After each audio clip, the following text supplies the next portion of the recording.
I would not have known about the timer on the screen here, and we've been doing this for I don't know how long. If you wouldn't have told me just now, and now I can't unsee it. I that freaks me out that you didn't know it was there because it's right there's a gray bar that says scheduled, and then underneath that about well, it'll say what time you're scheduled for until it's 30 minutes till. At 30 minutes prior to going live, it switch over and it starts counting down by the second. No, I know how a timer works. No, I just let you know when it starts. I just don't pay attention. In fact, none of the buttons, unless I need a specific use for Mm-hmm. something, is the only moment that I will investigate whatever that thing is. Other than that, I will exclude it. And it's telling Mm-hmm. Beagle mother. See, Beagle, please. He's rocking my stuff. Beagle, Cookie, get your ass in the bed or somewhere more not here. Damn, crap. Anyways, no, it's just who wants to be in a steady position and then someone's nudging you and it's rocking your stuff, but it's not even rocking it back and forth, it's rocking it sideways and always because he's just bumping his butt up against it and it's just scratching his back. um it's not nice, dang it. Anyways, um I don't look at it unless I need it. And you know what, I could have an item, I don't know about you, placed somewhere in your house. Mm-hmm. Like let's say you use something and then you put it down, that thing in my case could be there for decades in that same position. I will not pay attention to it. Yeah, it's dead to me. It doesn't exist. It's Yeah, just background clutter. yeah. Like there's a bunch of stuff I could say that has not moved Mm-hmm. in over 35 years. No, in a decade or more. I'm sitting in a room with over 235 cigar boxes in it. I haven't looked at one in 5 years.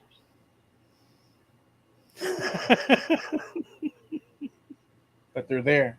But they're there, right over my head, right behind me up on that shelf. In a perfect world, you would live. There would be a huge building in which you would live, Mm-hmm. and it would be completely void of any object. Check this out. And white ceilings, walls, floors, white marble, like with no granular little specks of whatever, just complete furniture white. And this is your home for your, and then next door a big building that looks like I don't know, Sanford and Son. Yeah.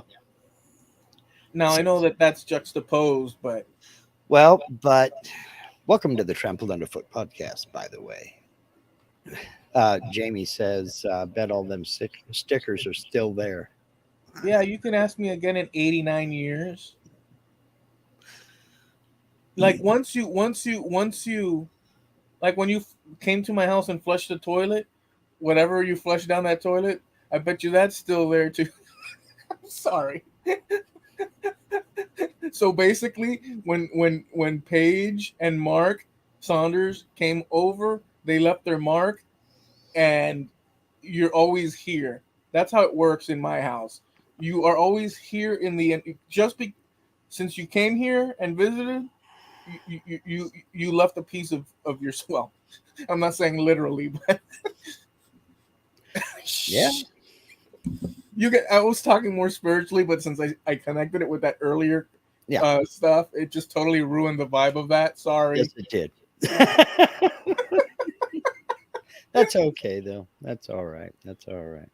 But yeah, you're 100% right. There were things that when we moved into this place in 2012, and this was going to be temporary until we found another place.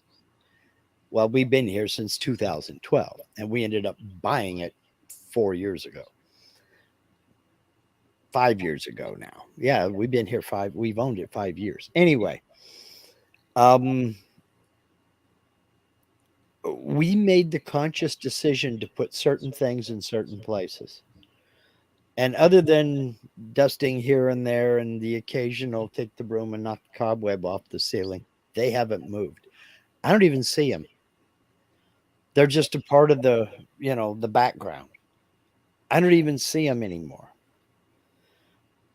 I don't know if you've got any artwork up on your walls, pictures, portraits, photos or Just the anything like Beatles a that. thing. How many times do you sit and look at that? I walk past it daily, and someone can switch it out for the Mona Lisa, and I wouldn't even pay attention to it because I just, yeah, Oh, dude. There was I'm gonna have to forget it because I don't remember it all, but there was something similar to that. I don't remember if I bought or if I saw it on TV, if it was in a video or in a movie or what have you, but somebody swapped out a picture hanging on somebody's wall. And then it was a full month they went and they changed it back. And he did it just to see if his friend would notice. And he knew something was wrong, but he couldn't put his finger on what it was. But then when yeah. the guy switched the picture back, everything was all right again. Was it a guy And yeah, it was a guy playing a prank on somebody, but I don't remember. on another guy? Yeah, but I don't remember the context of it. In a general sense, and at this point, I don't care. It's an observation, Mhm. but broadly speaking, men, that's a normal thing because, and what's not normal is to be all neat and pristine and color coded. That's not the average. Although that has nothing to do with anything. Well, it could. What's the saying that you always say? Something something doesn't equal something, causation or whatnot. Oh, oh, I can't think of the word.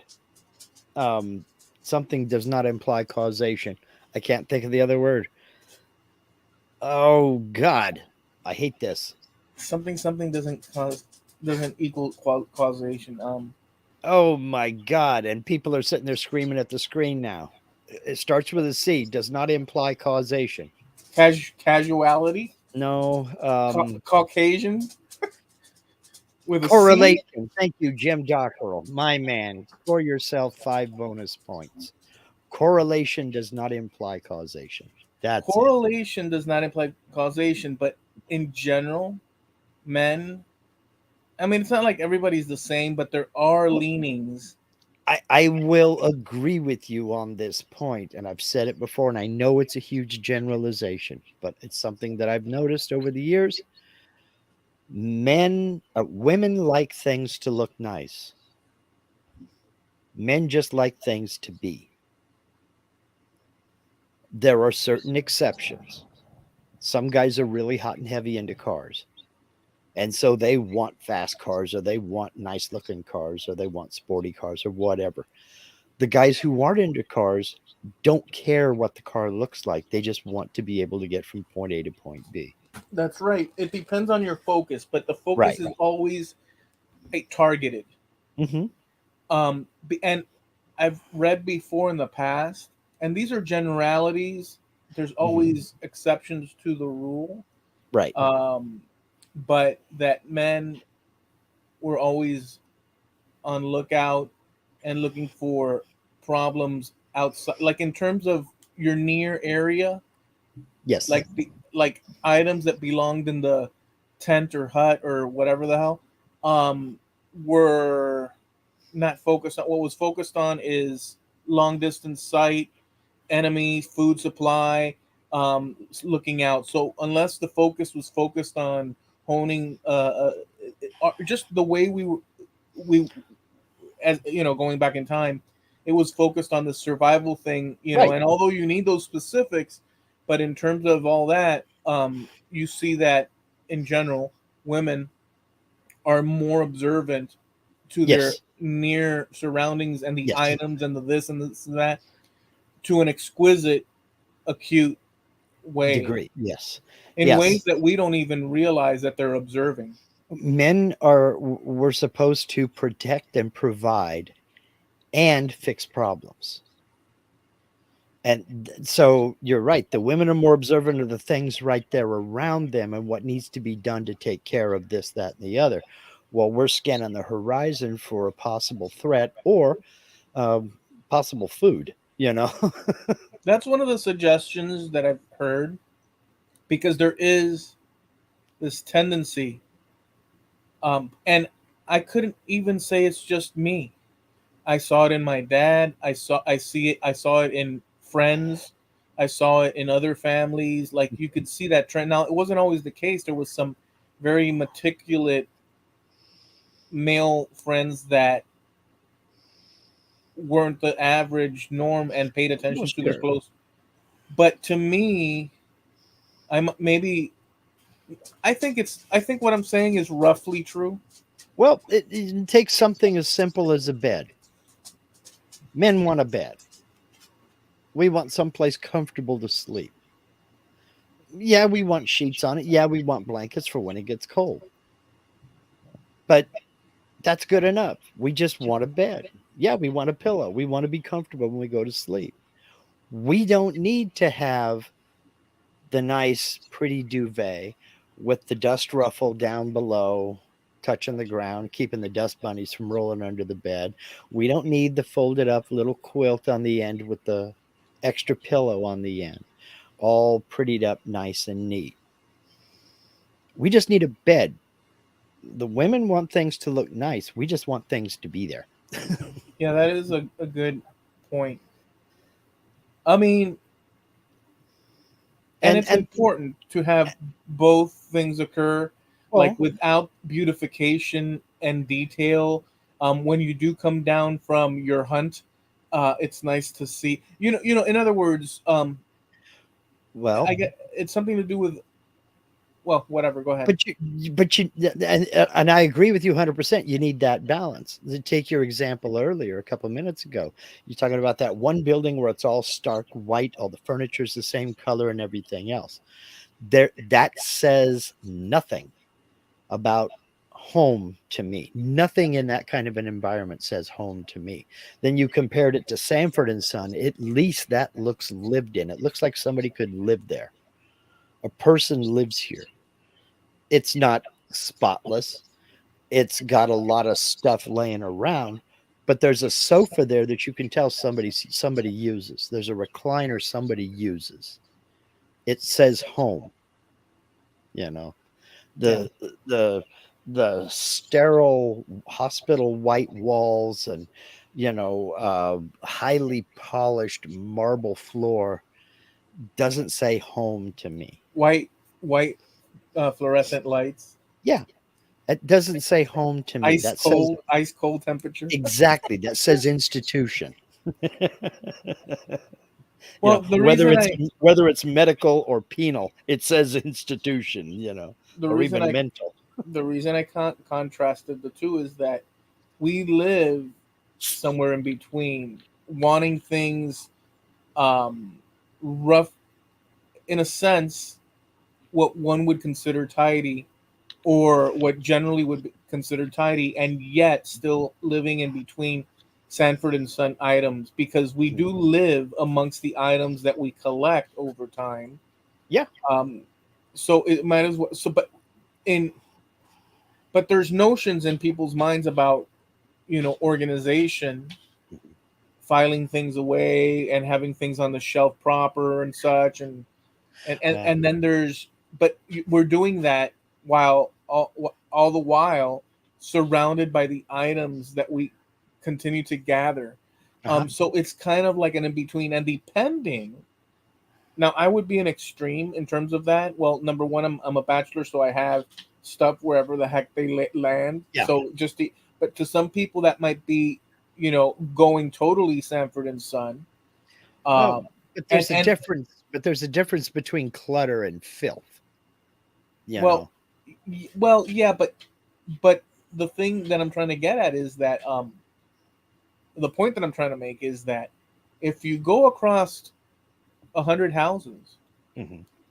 You're gonna see that balance between that sterile, white, empty, sort of cold environment, and then that Sanford and Son. Each house is a fluctuation between the two, Sure. depending on the standards of each person, of each family, and Hmm. whatnot. To them, whatever tidy is tidy, but you might walk into Right. one person's tidy and it's a total tragedy, Yeah. and or you might walk into the other person's and you're like, man, can we even sit on the furniture here? And so Well, there's like this well, fluctuation. sure. And there's a balance, There's one thing to have an absolutely bare coffee table with maybe one of those little lace doilies in the middle and then a bowl with a couple of pine cones in it for art, for appearances. There's a difference between having that and maybe having two coasters and a coffee cup over here at this end and a stack of magazines on the other end. Some people might look at the magazines, the coffee cup, say, get rid of the coffee cup, take it in the kitchen where it belongs, put the coasters back in the rack, and put those magazines away. Where others would say, that looks like a lived in house. Somebody lives here, you know. When I was a kid growing up, we had the house we had a separate living room and family room, and I never understood that concept. Why would you have a separate living room with a sofa, two chairs, a coffee table, and an end table at each end of that sofa that nobody ever used? Even when we had guests over, everybody went down into the family room because that's where the TV was. Sofa in there, dad's recliner, we all hung out. One of them big braided oval rugs in the middle of the floor. I never understood the concept of having a separate living room. It's just one room in the house that nobody ever used. But you do now. Now we have one room. I mean, that No, whole, but you do understand it now. I don't understand it to this day. It's because, to one degree, I'll say it rough and all. I'll say it without 2023, because if I think in terms of 2023 politeness, then I won't. I'll have to dance around so much. But I'm gonna say it like I'm in 1983. Let's say Hmm. it's because the women of the house, the lady of the house, wants the presentation and Yes. decoration of the entrance and that beautiful setup according to her, style. And then the back room is the adult con- equivalent to when you went over to a friend's house and you went to his room and you were all playing GI Joe or whatever the heck. That messy well, that's the adult version. That Florida room or that sunroom or whatever you want to call Hmm. it. Um, is okay. You guys go over there and you can mess that place up, but this is for presentation purposes right here. Yeah, it's kind of like the company towels that you always had in the bathroom hanging up on the bar that nobody could ever use. Yeah, with a letter of the family or the name of Yeah, the. and my Do I wipe mother, my butt on this one? It has a big G on it for Gilbert.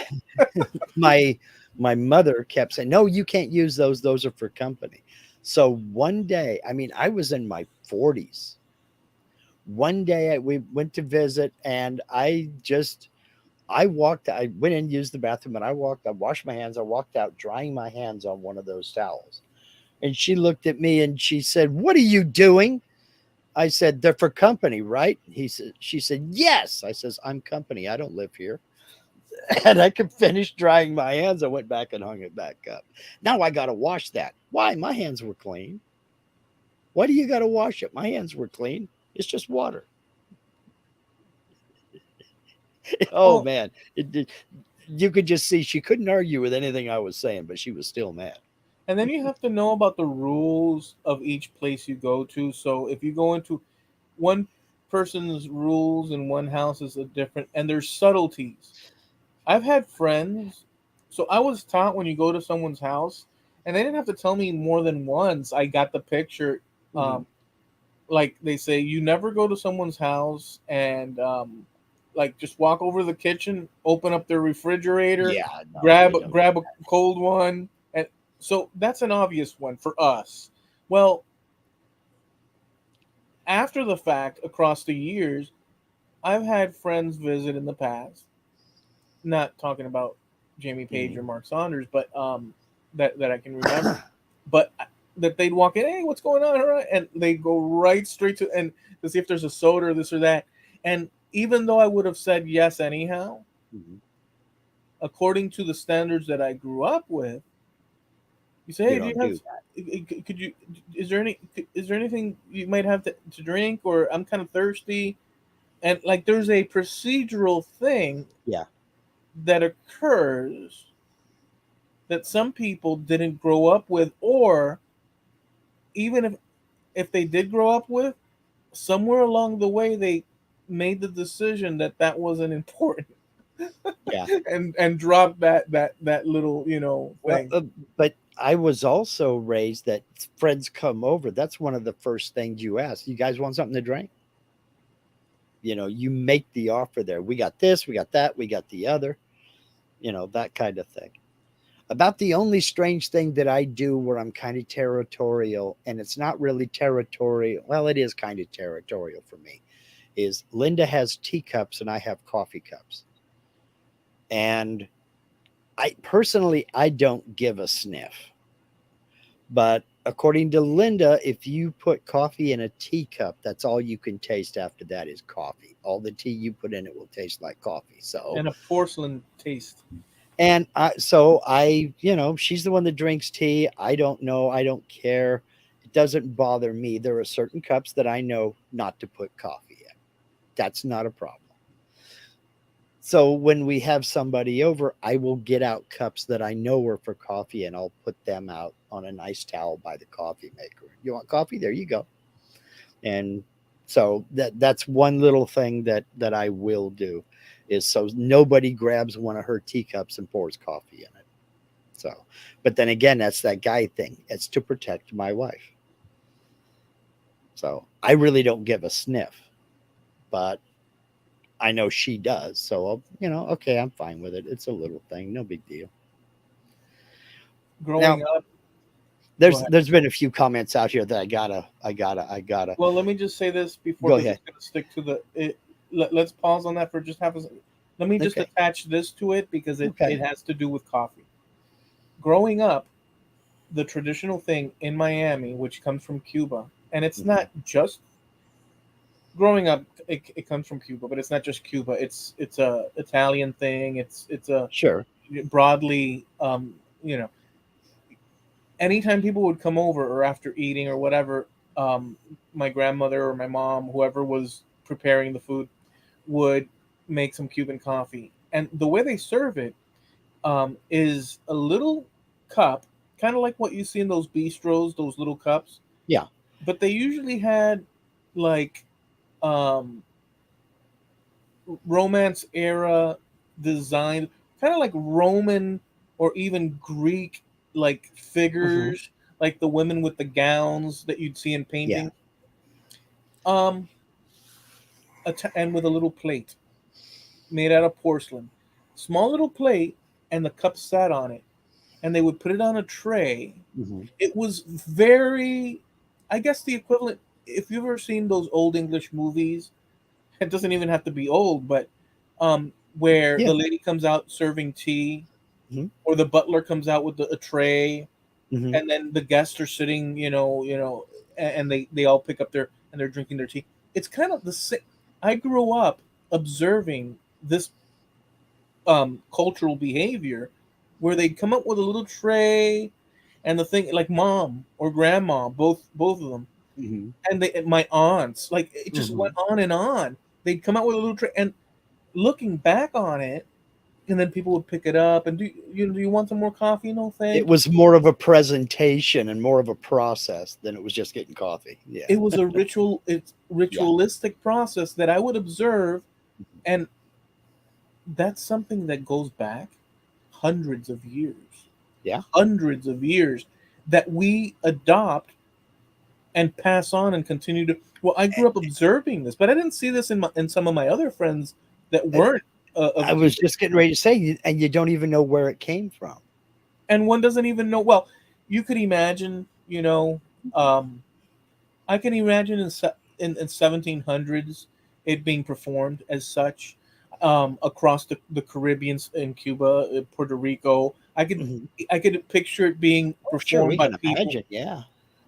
easily. I can see it being performed in a sort of like education, like not education, the word a formality and stuff, Hmm. and it just rolled down the stream, and it became Uh-huh. a thing till it got to me here in Sweetwater, me sitting there watching this spectacle, Hmm. which I had no reason to doubt either way. But Yeah, looking back that's at just it the way now, it was. Yeah. right? Looking at it now, it's like wow. I Uh-huh. mean, these are things that are handed down. Anyways, Yeah. I mean, Linda's got teacups all over the place. Very few saucers, and I have never seen her take a what you would consider to be a teacup with a matching saucer and then sit there and drink her tea like a proper uh, upper class person would. I've never seen her do that, but she is a tea drinker. But having said that, if you go into one cabinet in the kitchen, she has a few teacups with matching saucers. So the option is there. We're just everyday son of a guns. I mean, I drink out of a plastic travel mug, but there that's a are a very couple of cups in the cabinet that I know are for guests for coffee. So, I've had and family. and all I do is I set them out and I say, "There's the coffee pot. There are the mugs. You make your own coffee. I don't know how you like it." Continental breakfast at Mark's. Um, Basically, so well. Let me just say this last point then. It's interesting, the plastic mug. hmm Um, you would not think twice about it, nor would I unless I was told about it. But that's a very American thing to do. uh-huh. Um, it just is this container that's plastic. Um, because I, with family from abroad hmm over in Europe on video chat, I was questioned in a light way when, as we were sitting and conversing, I picked up a red solo cup yeah, and proceeded to drink from it.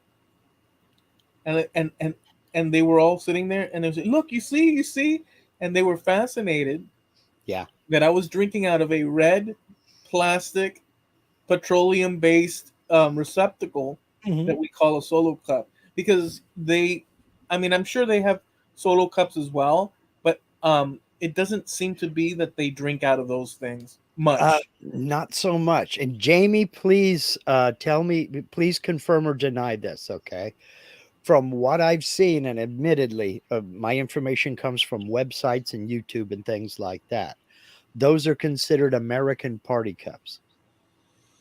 And there are actually some stores over there that have an American section, and that's how they market red solo cups as American party cups. They don't get the attraction. They don't understand the attraction. You know what the attraction is, though. I know we both know. The attraction is you don't got to wash them, and you don't care if somebody cracks one or breaks one. Yeah, You're not sweeping up glass out in the driveway or on the patio. That's the attraction. that's exactly it. But yeah, It's like, why should I waste time on protecting this well, item when there's millions and millions of plastic cups everywhere that I can acquire well, and think throw about away? it. Think about it. If you have 30 people over for a barbecue, do you have 30 glasses? No. And how many people are going to set down their cup and not remember which is which because they didn't write their name on it, and then just go dirty up another one because they don't want to grab somebody else's drink? You don't It's go easier hunt. just to get disposable You cups. don't go hunting for just one buffalo. Mhm. You level the whole the whole region. Mhm. You know. Yeah. See, that's if we're gonna do something right. I mean, you don't put up a sign that says Texas like this. No, you You don't. don't do that. And on the side of the road, Texas, and when the cars drive by, they have to slow down and look at the sign with binoculars. Oh, Mhm. okay, honey. Yeah, we're in Texas now. No, no. What we do is what we do is we blow up this huge. It's quite. There is a thing called the Great Wide Open, sort of Sure. expansive. Yeah. All right. Sure, absolutely. Dan Haryu says, I get in trouble at home because all the mugs migrate to the shop with me. Then I bring a crate of them home and wash them. Why would you get in trouble for bringing, at least you wash them? It's not like you drop the crate in front of the door and say, here, take care of those. I'll have more for you tomorrow. I mean, and to be honest, Dan, that's where this came in, was going to work. There was a convenience store that if you brought their cup in, you paid, I think, $1.99 for the travel mug. And if you brought their cup in and refilled it, refills were half price. And I'm just Scottish enough that that was appealing to me. Now, the logo, the label is worn off it, you know, but that was appealing to me. And it's 16 ounces. I mean, I I get basically 2 cups of coffee in this, and I take it out to the shop with me. And if I knock it on the floor, I didn't shatter a mug, and it's insulated. It keeps the coffee hot longer. So what the heck? But it's worked, and I've had this. Oh God, I think I got this in like 2006, something like that. And if tomorrow, 2005. and if tomorrow, if you set it somewhere in your garden because you're out there, whatnot, for whatever reason, and a meteorite strikes it and it blows up into a million pieces, Hmm. what will you do? I have another one up on the top of the fridge. So no. This one's kind of a silver grayish. The other one's gold. I always have a So backup plan. There's always a plan B. so the tear shedding factor. No, it's just, well, there might be a little. I mean, there'd be a moment of silence. I put my hand over my heart and I say, so long, old paint. You were a faithful sidekick. Now I'm going to go get your gold buddy, you know. Yeah. At least a moment of respect, of remembrance, Yeah, and then you move on. exactly. Mourning the loss of a friend. Yeah, there's something to uh, be said about disposable, but we're conditioned to it. yeah, that's the way it's always been. Now, Jim Dockrell says disposable cups are for folks too lazy to do dishes. Yeah, say Sure, that after a big barbecue. sure. I Say mean, but that it's after a big barbecue. Now, I see down here, he says, if 30 people are coming to my house, I'm leaving. Doesn't have to be 30. It could just be 10. but you know what you can't And, do? but they misplaced their glass, so they can't remember, so they go get another one. You know. Yeah. But you're always with you. Hmm. So there's no way of so there's always a party of one at gyms, at Yeah, least bare minimum. No we matter do. where Jim is at, there's Yeah, always a party of one. It doesn't party of matter if one. it's a department store in downtown or at home. It doesn't matter. Now we have the little thin styrofoam plates. We have a package of them, a stack of them up on top of the freezer out on the porch. But um, we don't use them every day. We have normal plates and cutlery and what have you. But on those occasions where, say, we go get a pizza and bring it home, what's the sense in dirtying up a dish? We'll grab a couple of those little styrofoam plates and chow down. Or if maybe, well, heck, we don't even use them for burgers or anything like that. I flatten out the bag, dump the French fries out on the bag, and we just kind of root through them and eat French fries as we're choking on our burger. You Americans are very funny. You have ritualistic, you have ritualistic manners that are very interesting to us. I do not Well, understand why you do what you do. we don't either. We just do it because we like it. You A- have a- a you About have a three TV quarters show. of the things we do, we don't know why we do it. We just know. You have other TV show like Chips and Starskisk and Hutch. Yeah, What is that all about? that's about a half hour, 45 minutes, if you're including the commercials. It's always bang bang. It's Yeah. bang bang with you Mhm. people. Yeah. Bang this, bang that. Hmm. Just too bad we own everything, huh? No, we In just we don't know why we do things, but we do it because we enjoy it. We like it. I mean, you've got to have. I think everybody has one or two little things that they do that really don't mean anything at the end of the day. It's just for the pure enjoyment of it, just because mm, we like to do it. see, I don't know why you always bring this issue up, because I have to be honest with myself and tell you, is there just one or two little things? I think that there's a Oh yeah. plethora.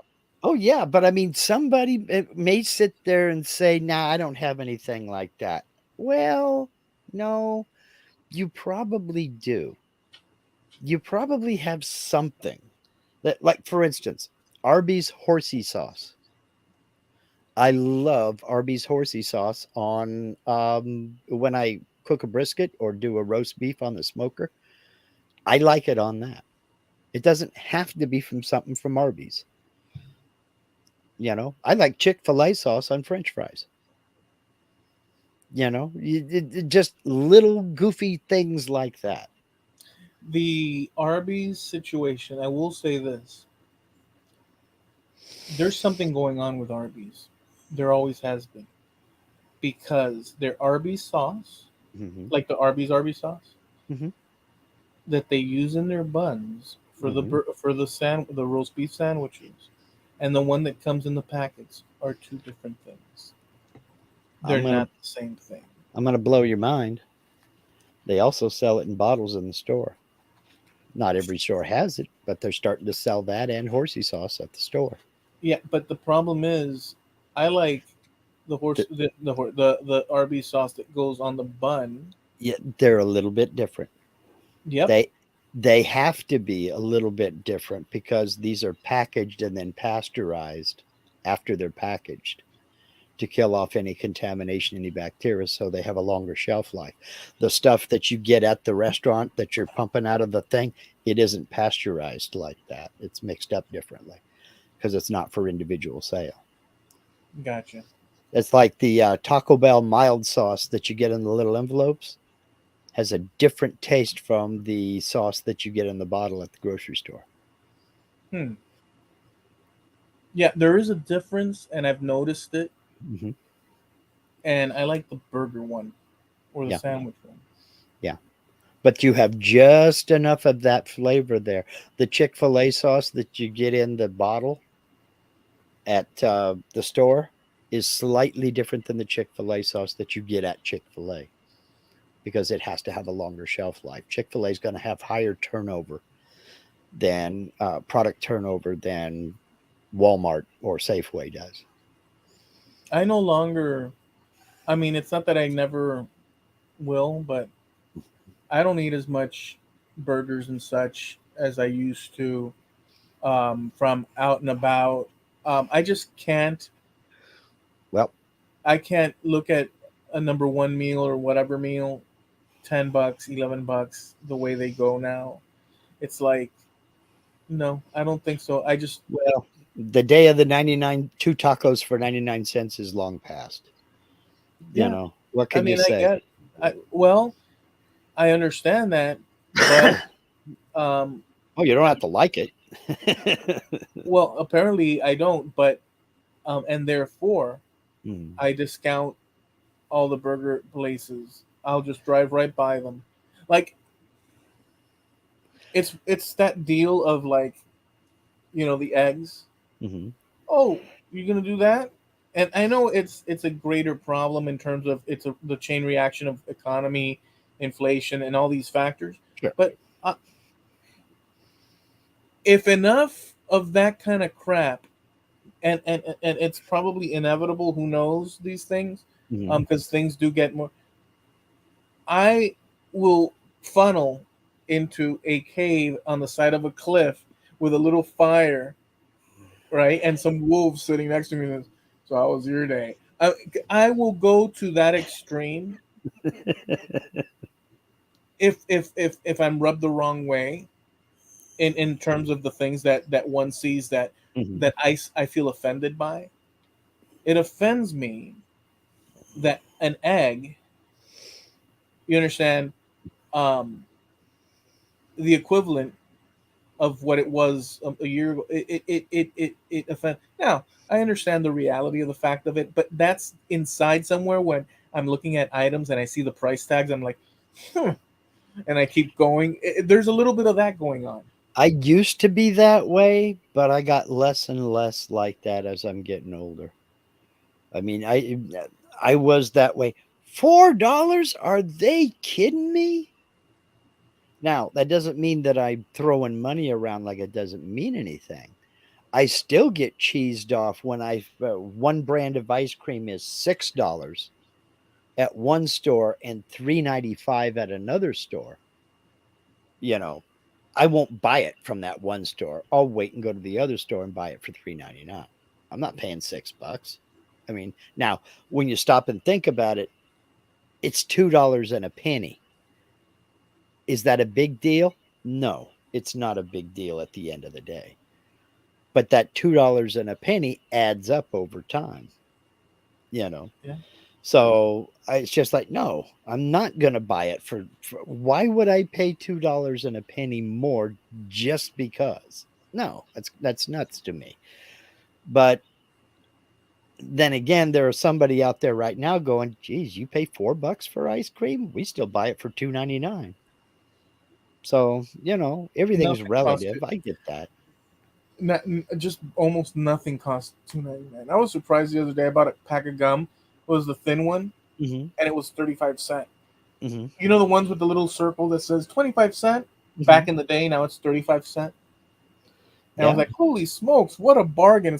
It's got like Yeah, really. four sticks. Uh huh. Well, it So, always did.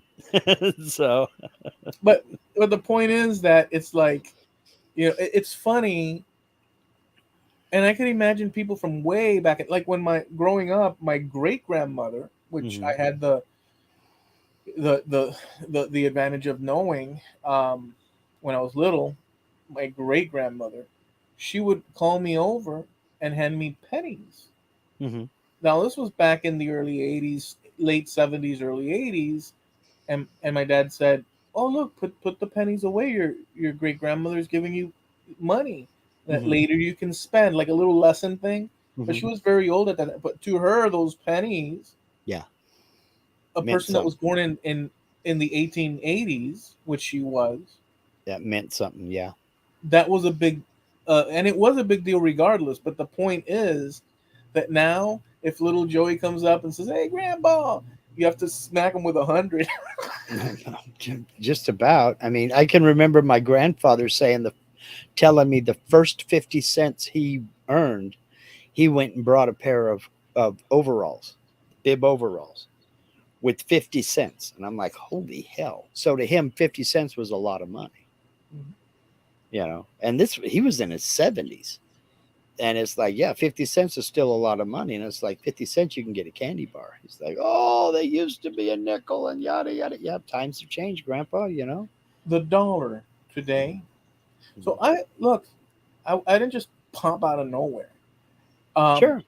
I know. Well, first of all, I know that my perception is specific to me, but there's a connection to the broader history of things as well. So I know Hmm. I may interpret things in my unique way, but I have the experience of a dollar Hmm. all my life. Yes, it's not the same as $5, but when you were given a dollar growing up, Hmm. that wasn't taken lightly. No. Yep. Whereas, I mean, Paper money was something. yeah, because it's now you're into the paper area. Hmm. You're not getting a quarter or this, even a quarter. Back when I was growing up, if A you were quarter giving, was a big deal. yes, because you knew if you can add that in a couple of nickels and this and that, you can get that candy bar, you can get that whatever at the corner store. Hmm. So you would see that as building up, and I guess those are lessons that are given to kids. Sure. But but compare that dollar, that smackaroo, Well, to today, when you're out and about, that dollar, it's almost like the value is not obviously yeah. the power of it. the way it appears and the way it leaves your hand and the way it um it's not the same thing. No. So even $5 or $10. Yeah. Uh, you want to get a little snapshot into what's going on. I don't know if you had they had a little dish up at the register at the convenience store that had pennies in it. Need a penny, take a penny. Got a penny, leave a penny. That kind of thing. Because most folks, they may be a penny or two short from the total, and okay, reach over, grab a couple pennies and throw it in. Or you're going to get 3 cents back in change and just throw it in the pot for the next guy. Somebody may need it. I don't need 3 cents. I'm not going to wait around for my change. You want a snapshot in time. Next time you see that, look at it and see how many nickels, dimes, and quarters are in it. We used to value nickels, dimes, and quarters. Pennies, yeah, but nickels, dimes, and quarters, no, that was going in my. I'm not leaving without my 35 cents. Now people don't give a damn. Most people use cards anyway, so they don't handle It's a cash at bad all. it's a reflection Hmm. of the economic thing, and culturally too, but Well, because that habit, hmm, and sometimes they'll even not want to give you change when you purchase something. They're like, "Oh, it's just 35 cents." Like, "Oh, you want that?" And yeah, I'm like, "Yeah, I want that." And they look at you almost like, "What a drag, man." what a But greedy son of a bitch. but Yeah, if it were the but if the shoe was on the other foot and I didn't have the 35 cent, would they say, "Oh yeah, no, don't worry about it"? No, they we're gonna wouldn't. have to. No, they wouldn't exactly. We're gonna have to put something back. Yeah, So what's going on with that? Because I've seen that a lot. yeah. There's Uh, something wrong with you if you want your 35 cent change. But if they're short 35 cents at the end of the day, it's a no, major problem. right, and or in that very same transaction, Hmm. they will not say, "Oh, so you're giving yourself 35 cent discount." You say, "No, but this is all I got. It's okay, right?" I'm not gonna say it's okay. I mean, you No, might get the occasional, no, but because I've never seen it. they have to pay the difference. That's what I mean. If they're short 35 cents at the end of the night, they got to make that up. It's a very interesting behavioral thing Hmm. with people nowadays working those positions. I mean, and also they probably were born within the last 20 years at best. So they don't Yeah, have reference points to so many things that we do. And I'm sure this goes on, like we've talked about, generationally it across is. time. But, well, it would go back even more and more rigid because, like, when I was a teenager working in the mall, but I think I fell in line in a general sense. I knew the basics. Yeah. One, you when somebody pays you, you give them back the exact change that they that that's theirs. You give them a receipt and you say, hello, good day, welcome, how may I Thank you. help Have a you? nice day. Yeah. Like those were basic tenets that they didn't even need to like teach me Right. roughly, because I already knew that from at home, and then they filled in the Oh, blanks at work. But if you do the same today, at least here, over there, I know it's different, but here, good luck if you get a thank you. Good luck with the, how may I help you. Good luck with getting your change back. I mean, well, all of it is even like, that has gosh, changed. Even that has changed because now the clerks at the store don't say hi, how you doing, or thanks for coming by, or welcome to wherever. Now they say, did you find everything okay? oh yeah, that's right. And I don't get that because supposing the answer is no, what are you going to do about it? Are you going to leave your register and go track it down for me? I don't think so. And if I haven't found everything, would I be up at the register yet? Probably not. I'd be still looking for it, or I'd be asking somebody, where'd y'all hide this?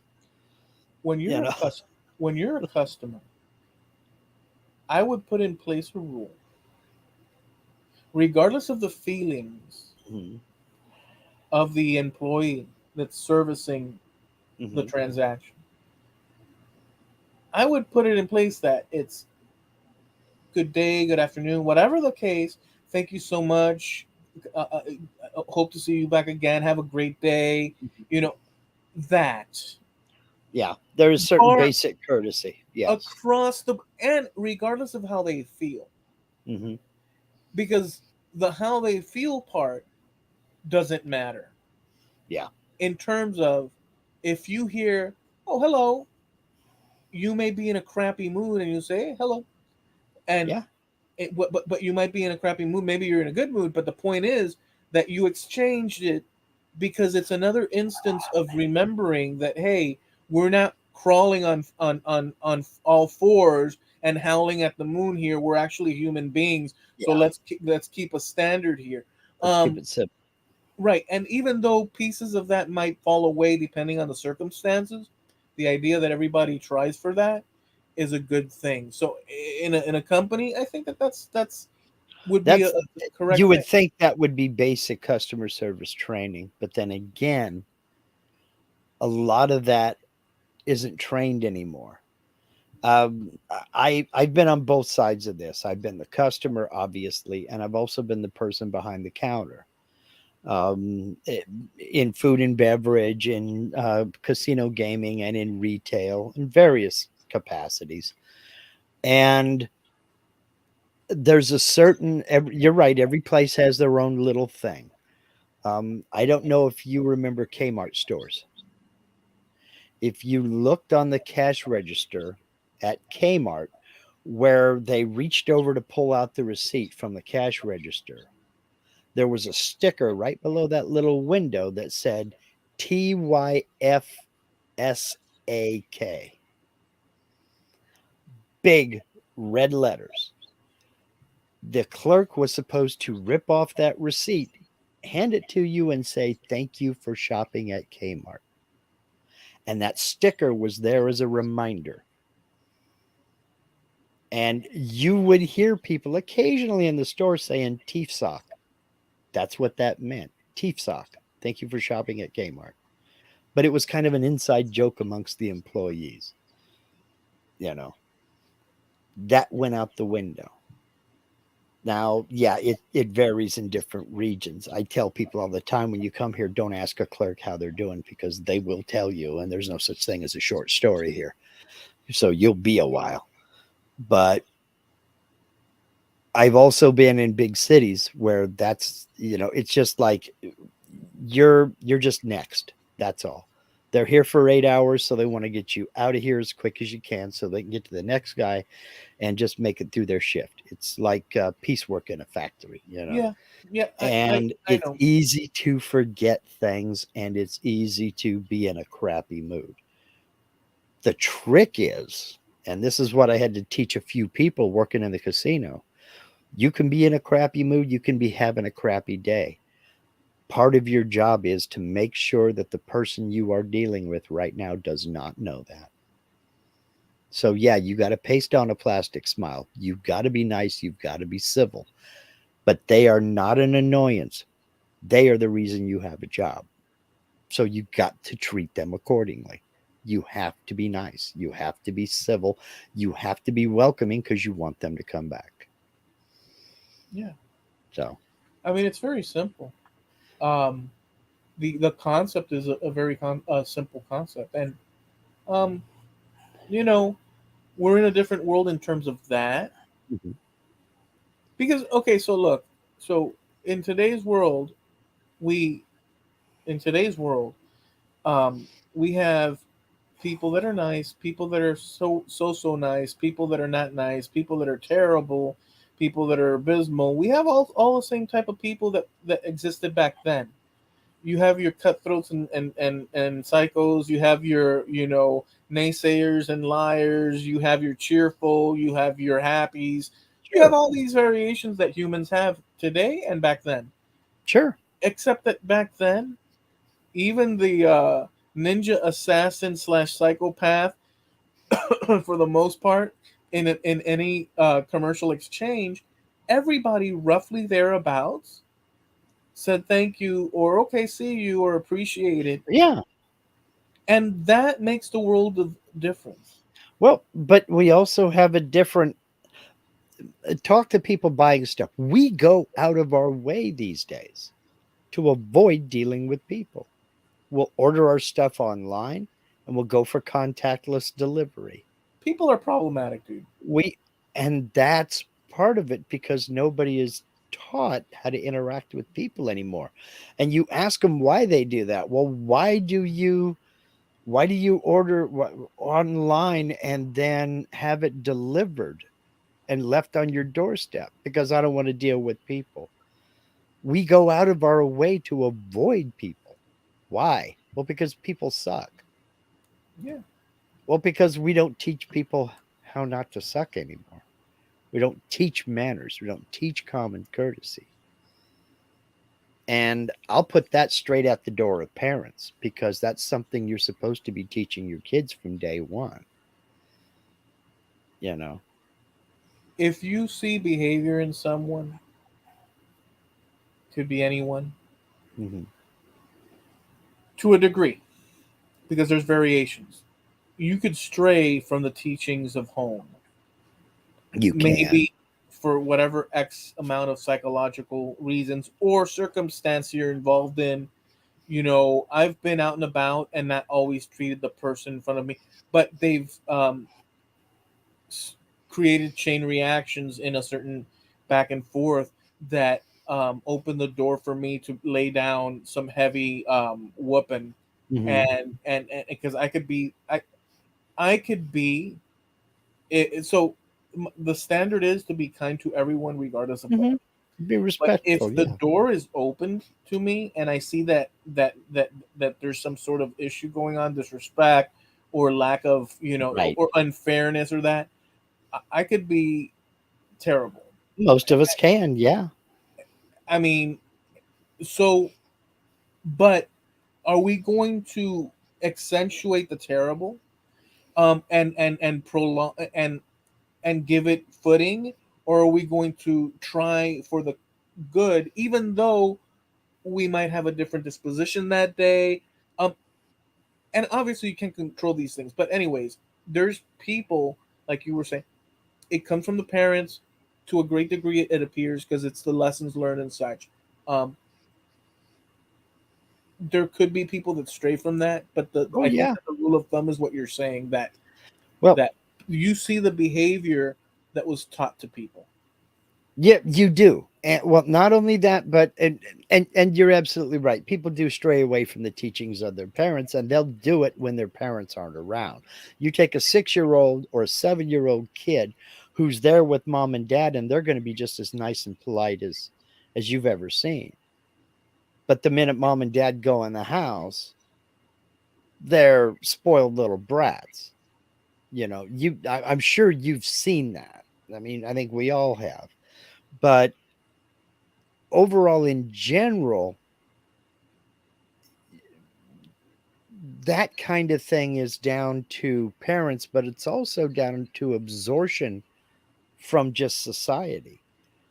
If you've been to if you've been to the store more than 3 or 4 times as a kid and you saw that interaction, please, thank you, can I help you? Can I help you find something? That kind of thing. So that goes on.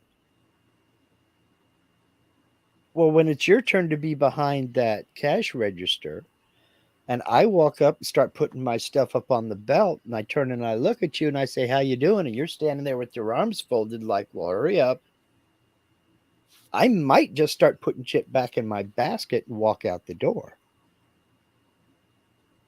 You know, if I'm really that much of an annoyance to you, let me brighten your day and just not be here.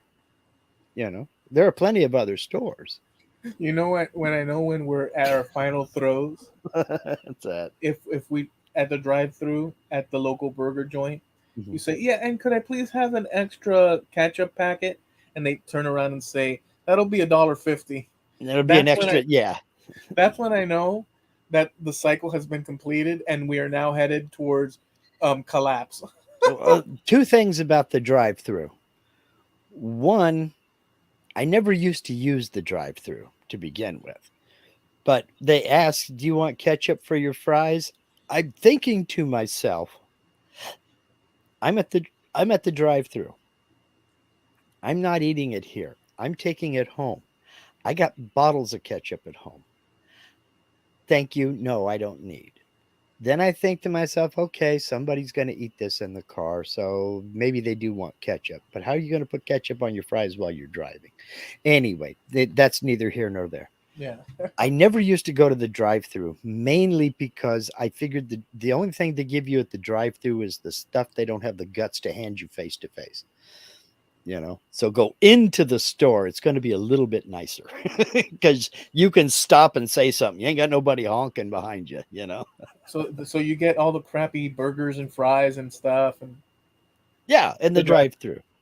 But I know you just got finished saying you don't really do a whole hell of a lot of burgers anymore, nothing like that. But now God is my witness.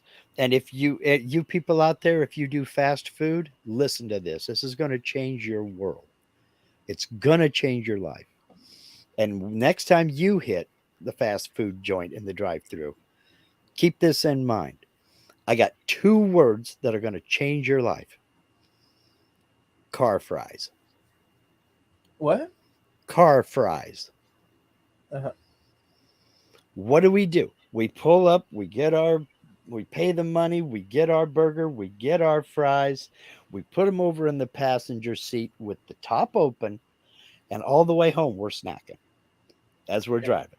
We're snacking. And when we get home, we've got a half a container of cold French fries and our burgers half cold. Yeah. Car fries. Yeah. Car fries is a second order of small fries that fit perfectly down in the cup holder of your console.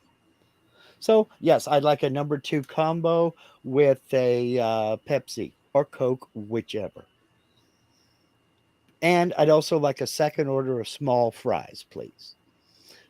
Pay your money, get it right there, take the car fries out, put it right there in the cup holder, roll up the top, close it, stays nice and warm because the bag, you know how magic paper bags are at the drive through, holds all the heat in, and you can snack on those fries while you're driving home. Then when you get home, you have a nice hot burger and nice hot fries. Yeah. I thought Car you meant. fries, it'll change your life. I thought you meant by car fries. I thought that you meant when you get in the car one day and you feel something between the seat and the edge. Wait, what's this? And you pull out that one elusive fry and you say, "Oh wow, lucky day!" And then you No, eat. no. Car fries are a second order of small fries. And Linda did it at Chick fil A last night. She knows the enjoyment. She knows the enjoyment. It'll change your life. When I worked at McDonald's when I was 15, Mm-hmm. um, which was my first job, Mm-hmm. um, I was so people would order, and I was a young kid and stuff, and like whatever the 350 for the meal, whatever the cost was at that time or less. I don't remember the details of what the price. I mean, I'm sure we could find it, but um, I felt I felt a fiduciary responsibility to feed my customers properly. Uh-huh. So I would pack the the Yeah. fries nice and brimming. So they're all standing straight up. None of this sideways Yeah, crap. yeah. Yes. Like and I would, and it was like a thing. And one of the managers, as walking around, saw me stuffing the fries. And she says, "No. Here, let me show you." And she opened the little um, cart Mm-hmm. box thing, and she took the little shovel thing, and she slid she just popped it slightly open and slid the fries, and the fries actually managed to stick out like if it was. It appeared full, but it was empty as crap. And she says, "That's how you do it." Mm-hmm. And I was like, "And that's how I want you to do it." And so I started doing it that way, and I felt guilty. Now, mind you, these are lessons in life, but Yeah. one, I felt guilty because I knew that people were paying money, Mm-hmm. and I was taking their money, and so the rational thing was to Give them value. Yeah. give them value. However, there's an overhead for the company, so there's a Mm-hmm. sweet spot in between, not the Right. extreme this lady wanted, and neither the extreme that I was doing. But I learned another lesson when I did that, I was at the drive-through, and I said, "Here's your order, sir." And he says, "Hey, come here." Remember, I was a kid, and I Uh-huh. walked over. Yeah, and he grabs the bag, opens it from his car. He pulls out the fries, and I had done that the lady Mhm. had asked, and he went, "You see this?" And I said, "Yeah." And he goes, he smacks it on the edge of the window, and all the fries fell down, and it Mhm. was like empty. The big fries was empty. Yeah. He says, "Fill that up." Yeah. So there's a sweet spot in between. Yeah. And you have to adjust, and you also have to learn your clientele. Because if you never see the same person twice, you're doing something wrong. Oh, one other thing, another lesson. Hmm. We had a way of doing things. The fries are cooked to a certain degree Uh-huh. and to a certain amount, and then they're pulled. Hmm. The apple pie's the same. Just the whole thing. You're learning all these lessons as a kid. Yeah. Um, this one guy comes up to me one day, and he orders whatever meal, and he says, "Oh, and by the way, I want you to leave those fries in twice as long in the fryer." Hmm. And I was like, "What?" So you always get weird requests. And that's Yeah. another thing. And I said, "Oh, I'm sorry, sir. There's a set timer for it." Like I was like being Yeah. logistical with the, and he says, "No, no, no, no. Go ahead. Add extra, and then add a lot of salt to them for one freaking order of fries." And I said, "Well, sir, I don't know." And then the manager came, probably the same lady. I don't remember. Hmm. That's all rule based. Hmm. And she says, "Yeah, yeah. For him, put it in twice as long, just like he said." And so I learned another lesson. Yeah. Depending, rules will be broken, Hmm. and yet in one spot they're not, and then in the other spot they are. And to hell with it all, it is what it Well, is. And I realized it. there are certain customers that keep coming back. I mean, that manager recognized him. She knows he's going to keep coming back, keep coming back. You know. Yeah. I got to say something with Greg here. He says that's why a drink is 95% ice. Ice is cheaper. Not necessarily. The price of soft drinks from the fountain is criminally cheap. It's about the same as the ice. The reason they pack so much ice in there is because people want it. If you fill a cup about a quarter of the way up with ice and then fill it with soda, that ice will be melted by the time you get it full. It's definitely going to be melted and diluting the soda by the time you hand it to them at the drive through. You've got to fill it up more than halfway. You have to fill it up more than halfway. And then you'll still have ice when it's handed to them, and they'll be happy with it. Have you, Mr. Lindsay, Mm-hmm. Mr. Anderson, Mr. Lindsay, have you? Mm-hmm. And I hope, be honest, I hope not that you wouldn't, but Mm-hmm. I hope your answer is yes, because then I'm gonna feel like kind of dumb. But let's see. Well, and I'm just set myself up. Yep. Um, have you ever gone through that drive-through across the Mm-hmm. span of your lifetime, purchased your meal, got yourself a soda, Mm-hmm. and for some reason or other put the soda between your legs as you were driving off, and had to make a sudden stop, and the freaking thing went whoosh?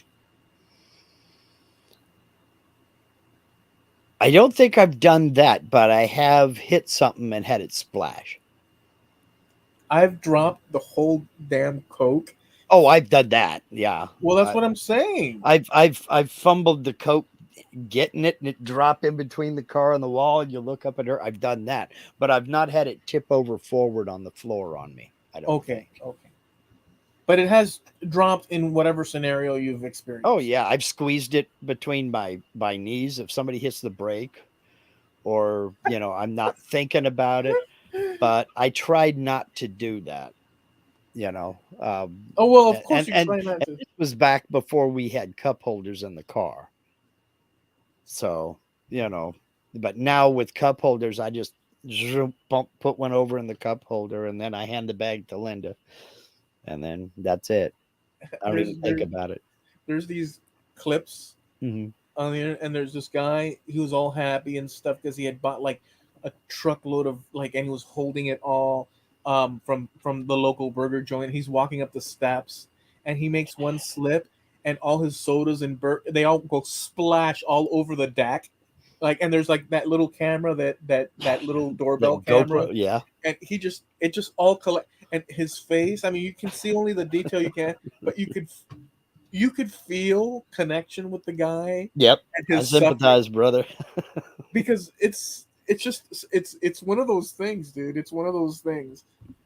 He ruined it all in that one moment, dude. Hmm. All that food all Hmm. across the floor. Yep, been there. Jim Dockrell. A&W doesn't put ice in their root beer, right? Unless you ask for it. Unless you ask for it.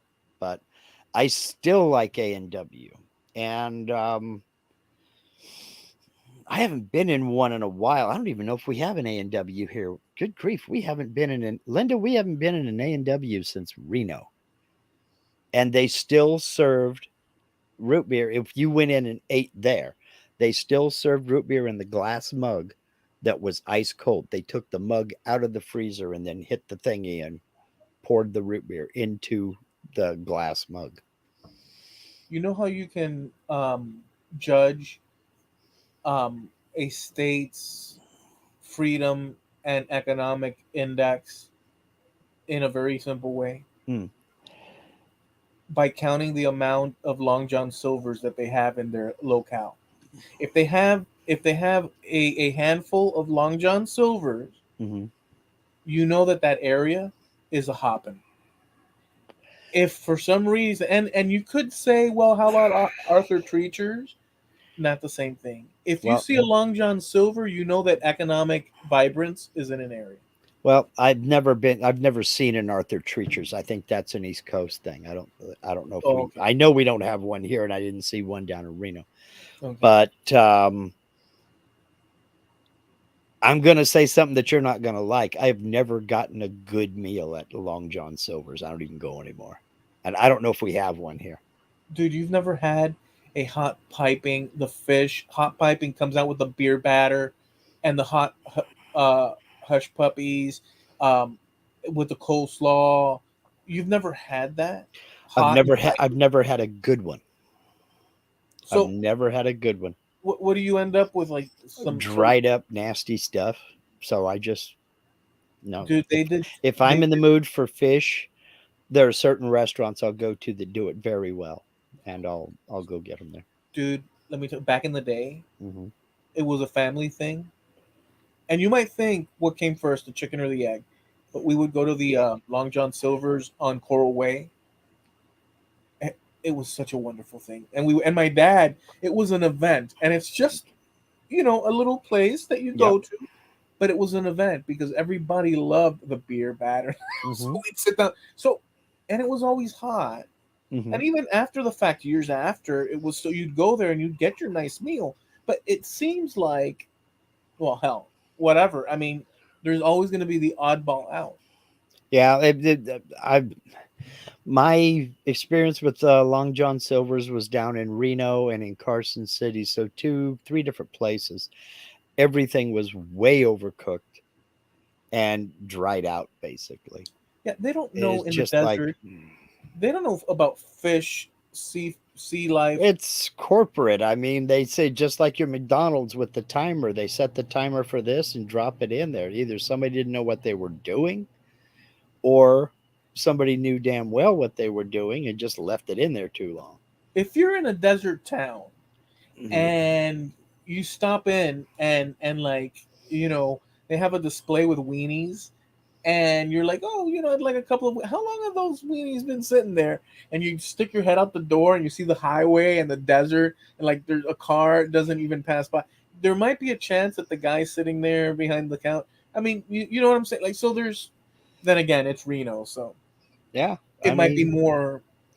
I No, don't know I'd which rather week it go. was. There's a couple of one of my absolute all-time favorites is fish and chips. Just plain and simple fish and chips. Leave me the malt vinegar. I'd like a little coleslaw and a little tartar sauce, and I'm a happy guy. And That's right. I will tear that up. That's right. Occasionally, I'll get sea scallops. Occasionally, I'll get shrimp, but more often than not, it's going to be fish and chips. Yeah, Yeah, I get the fish and chips. and I Easy as that. absolutely love it. But the number of places that do it well is getting fewer and fewer and fewer. There's a place here. It opened years ago. I think it's been around for at least 2 decades, maybe Mhm. less, maybe more, somewhere around there. Since the '90s or late '90s, I can't say for sure. It's called Pollo Tropical, Yeah, we got nothing like that out here. and Pollo Tropical is a Caribbean version of Pollo Loco. Yeah, I miss Pollo Loco. I wish they would come back here. But we've talked about it before. But Hmm. there's dishes that are Caribbean based Hmm. that are not, like, let's say, um, West Coast based. Um, Yeah, Black beans and rice. love it. It's seen a lot here. I mean, it's seen everywhere, but it's really seen in the Caribbean. So they have that in their menu, Hmm. and then they have all sorts of like little plantains and just a bunch of different. And you'll have shrimp in the menu, and you'll have churrasco, which is something they'll have all this stuff. Um, well, so it's Caribbean based. Hmm. And I would go there. I really like the chicken as well, and they have soups like Caribbean soups, which is chicken but Caribbean. Well, whatever. And I'd go there, and I go through the window years ago, Hmm. and I'd order my. Well, they have these little sauces Hmm. in little plastic containers with the Hmm. little plastic transparent lid, Yeah, yeah. and they have this various exotic sauces. They have like a garlic sauce, Hmm. which is like a white creamy garlic sauce. You could equate it to like a Parmesan white sauce, but it's not. It's got garlic in it. And then they have this sort of mustardy, delicious thing. Hmm. Um, well, good, Jim. And we're embellishing. Well, but let me tell you. So I would go through the way I am. I would order the meal, and then you can ask for the sauces. Hmm. These sauces are handmade, Hmm. or I'm sorry, hand prepared. So they'll take a ladle Hmm. and they'll fill each, like, there's a lady Yeah. that does that, so Hmm. they'll have it in a fridge, and when you go to the drive-through you say, oh, I'd like two of this and two of that. But I like my sauces Hmm. for dipping that chicken and dipping into those fries and whatever else. Sure. And so I don't want two sauces. I want Give me a gallon to go. I want a fistful, but I'm embarrassed to say, yeah, let me have six of this, Hmm. because to me, in my personal world, six of this is already, what's the word, that's bad, Gluttony. gluttony. Yeah, I'm I'm I'm I'm over the precipice of that if I'm asking for six of anything, but it's justified considering the amount of Hmm. considering the amount of freaking chicken I'm gonna scarf down. Well, So I'm but thinking. Well, no, let me just say quickly. So what I'll do is I'll order. I'll drive around park. I'll walk inside. They have their open little bar where people can actually. you're filling up a Pepsi, 1 liter Pepsi bottle with it. I got the gasoline cans. Gas. I see. I don't feel embarrassed about asking for extra sauce because there are just as many times where I'm not going to get that many. So I figure it all balances out. And if you got to charge me a quarter, fine, charge me a quarter. I don't give a damn. I want 6 sauces. I don't have a problem with that because I do that kind of weird thing like I was talking about. I may not get anything at Arby's that I want horsey sauce on, but I'm going to ask for horsey sauce anyway because I'm going to have it on something else at home. Oh yeah, And the Taco Bell mild sauce, I love it on a hamburger. It's great on a hamburger. You know, interesting. sometimes when we're having we decide we're just gonna, we call it slumming it. We're just gonna eat cheap. Then they'll fry up a couple hamburger patties, make up some macaroni and cheese, and a vegetable on the side, a little bit of Taco Bell mild sauce on that hamburger, and you know, off you go. It's great stuff, man. So I do little weird things like that. I don't know. Do Yeah. you eat peanut butter? I mean, I have. But you don't like keep peanut butter in the pantry. Lately, I've not done Not that. really. I Okay. used to all the time. Yeah. Or how about Nutella? No, I No. used to all the time, and incidentally, I think that's one of the causes of me getting fatter and fatter. So I everything you're talking about is like, Mhm. hey, just Well, add poundage. here and I don't know how much ice cream you eat, but here's a little thing that again, folks out there, Sheesh. this is going to change your life. You get to the bottom of the Nutella jar. There's still Nutella in there, but you can't get the knife to scrape it out of there. Put the lid back on. Same thing with peanut butter. Put the lid back on it and set it on the counter. Later on that night, when it's time for dessert, I want a snack. Get into the freezer, get some ice cream, take the lid off of that jar, and just as many scoops as you were going to put in a bowl, put those scoops of ice cream in that Nutella jar or that peanut butter jar. Get you a long handled teaspoon and just snack away. If you're You're freaking welcome.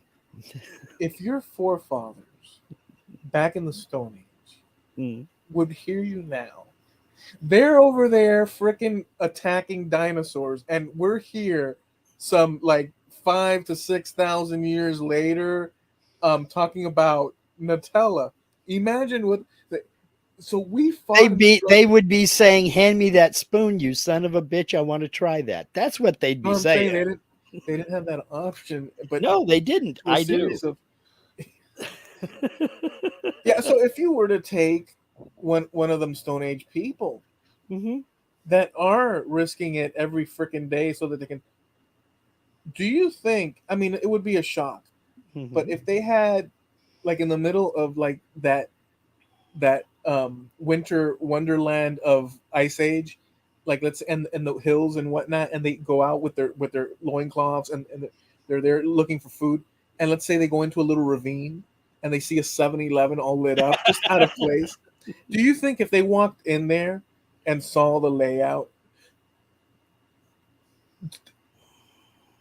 would they opt and say, "Nah, yeah, those weenies on the rotator over there look pretty good," and there's a Slurpee machine that goes on for days. Hell, they even have matches. I'm here with a flint. They have this little matches thing. What the heck? Lighter. For lighter. Yeah. Yeah. Do you think that? Of course not. They would. There would be no eh, eh, they'd probably freak out and pass out. But they would adopt that like that, Oh yeah. Oh right? yeah. Absolutely. Like that, like that, like that. Just Hmm. like we adopted the internet like that. Yeah.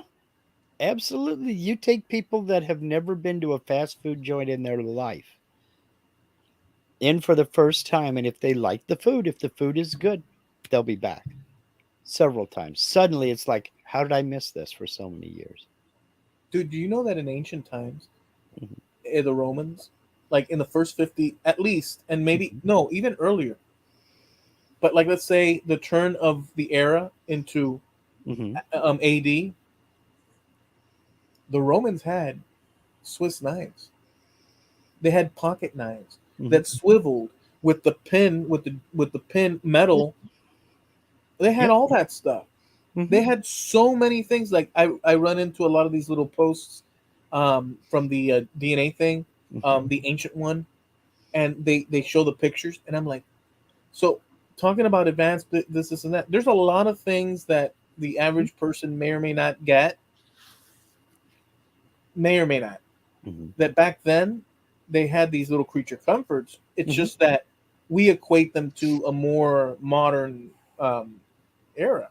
Yeah. It's an amazing thing. So what I'm getting at, the reason I mentioned that is that them, somewhere in between from them to us, anybody would adopt a wonderful thing such as a lit up 7-Eleven in the middle of a forest all of a sudden.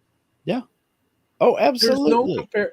Are you gonna chase huge ostriches Well, for no, their that's why we don't do that anymore. We don't have to, and most of us wouldn't know what to do with it if we caught one. hey Tabitha, here's an ostrich egg. What are we gonna do Yeah. with this? you know? Well, let me ask you this: have you ever eaten pheasant? No. Oh Okay. yeah. Well, pheasant, it's a little bird, right? Yeah. Yeah, I've had quail Quail. Okay. All right. So that counts. as pheasant. Well, no, it's not. No, it doesn't count as pheasant. What I was getting at game birds is where I was going with this. Would you know what to do one if you to do with one if you had one? If I came over and I said, "Hey, I got these two quail here. Let's go ahead and have them for dinner." Would you know what to do with them? I could work it so that it would happen because I would equate it to a chicken, Mhm. Okay. and I would know. Well, what would I do according to what? I mean, I've never done that, but Mhm. I guess I would boil a pot and get rid of its feathers and whatnot, whatever Okay. externalities, So and I you'd figure it out. hell yeah, Okay. Okay. Most people wouldn't have the first inkling of what to do with it. anything that's muscle, I'd Hmm. keep, Hmm. and then I'd cook the crap out of it Hmm. in case of Well, you keep the dysentery. skin, then you rub it with a little bit of oil and roast it in the oven. And yeah, Yeah, I mean, but I think that's yeah, I'm with you. But yeah, you I would think that that's figure the it way. out. Now, if I Mo- saw, go ahead. but I'm sorry. most folks have never had the need to do that unless you're hunters. Now, outdoor people, are exempt from this. But most folks who've been raised in the city, raised in quote unquote civilized areas, wouldn't have the foggiest idea what to do with it. I mean, and we saw this during COVID when you had people in line at the cash register holding a raw chicken going, "How do I cook this?